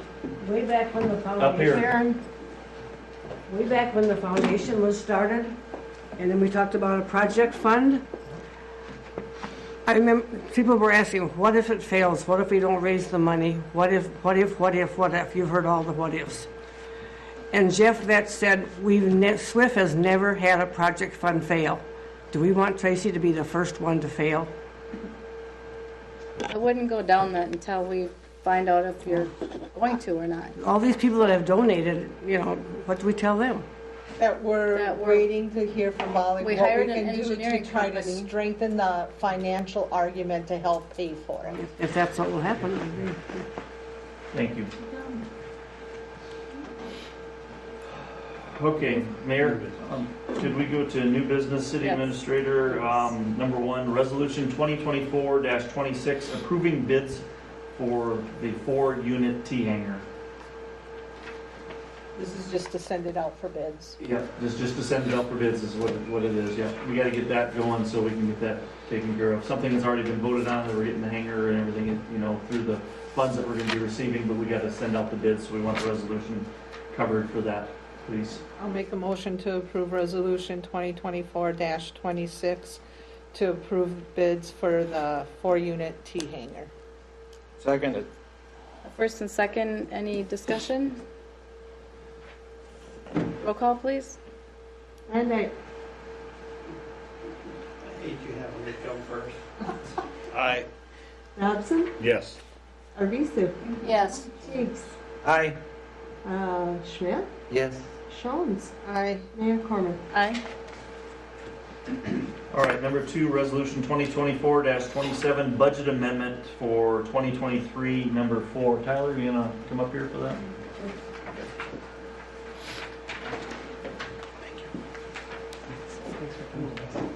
Can you explain that a little bit, please, Tyler? Thanks for coming. Thank you. Drive safe. Sure. I don't have it right here in front of me, but it's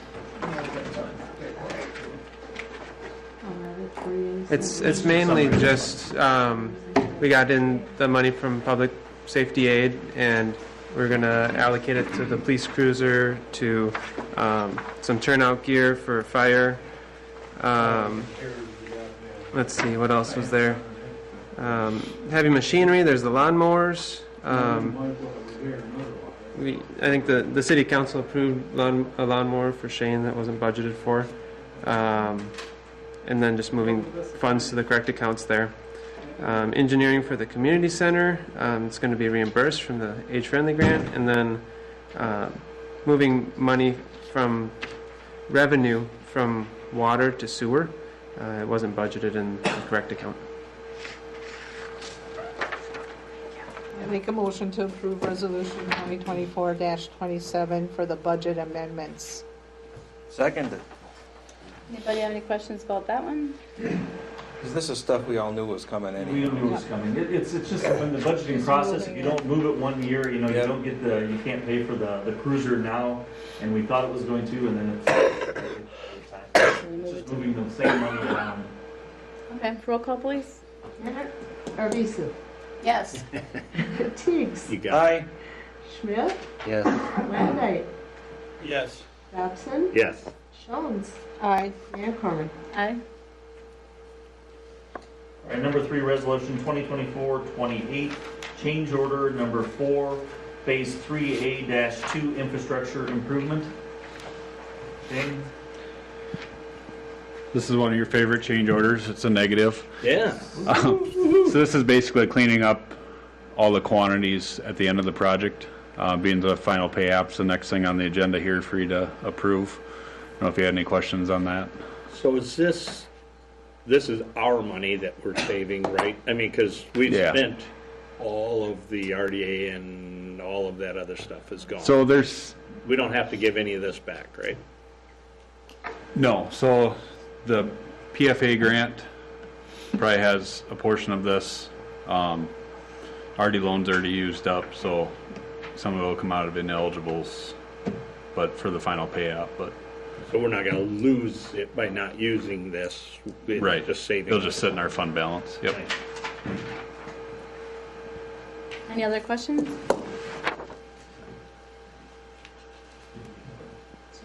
So, excuse me, so if this is to our good, is that just going in the general budget then? Or what account would we stick it in? It's mixed between some of it's streets, some of it's utilities. your sewer and water funds. It'll stay in So those it wouldn't fund be in balance. the general fund? Portion of it.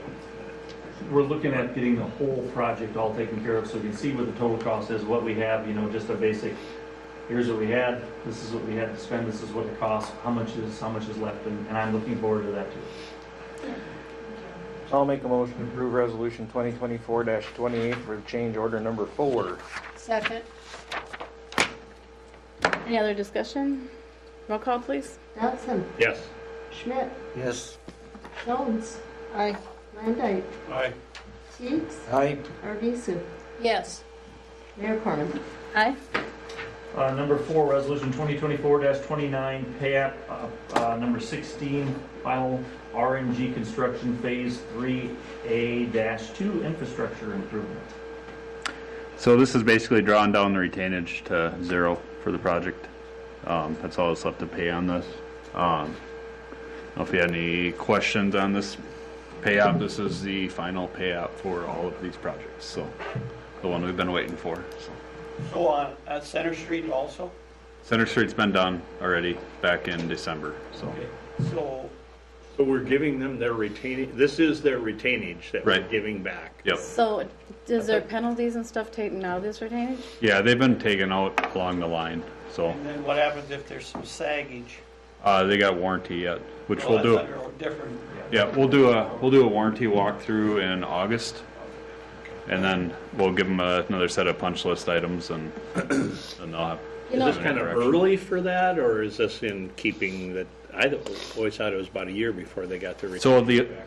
they call it 11-month walkthrough, so then that gives it 30 days for the contractor to correct it before it's out, and then for us to We bring. paid them everything.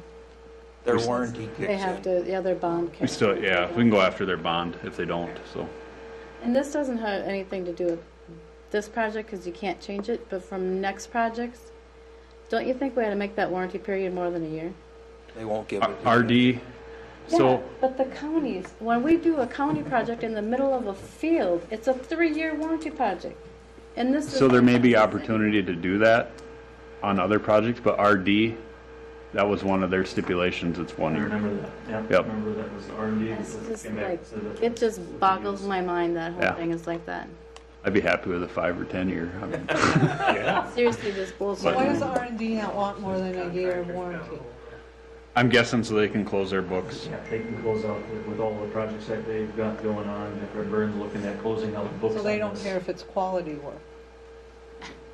They do. Well, that's why That's you why they have got the warranty. engineers Well, and warranties. They do at first, but the longevity, I mean, that's where, things settle over the years. It's hard to go back on, but, which you're never going to get away from settlement to some degree, but obviously what we had in 3A2 was huge compared to other settlements, because there's still settlement in phase 1, there's still some settlement in 3A1, but nothing extreme, but it's definitely.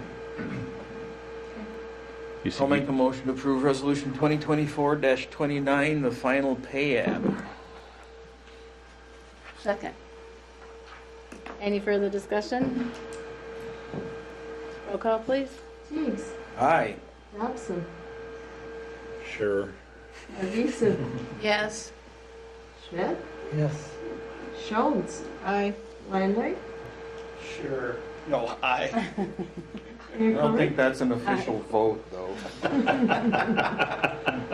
Mayor, what I'd like now is I would like just somebody to close the closed meeting and open up, or close the regular meeting and open for now and open up the closed meeting. That's that guy's job. I'll make a motion to close the regular meeting and open a closed meeting. All those in Thanks for favor? coming, Per. I'll make a motion to go to. All those in favor? Who seconded it? Aye. Who seconded it? Aye. I don't think anybody. I did. Okay, thank you. Thanks, Jump up Bert. again. You want to stay here? Or do you have to go?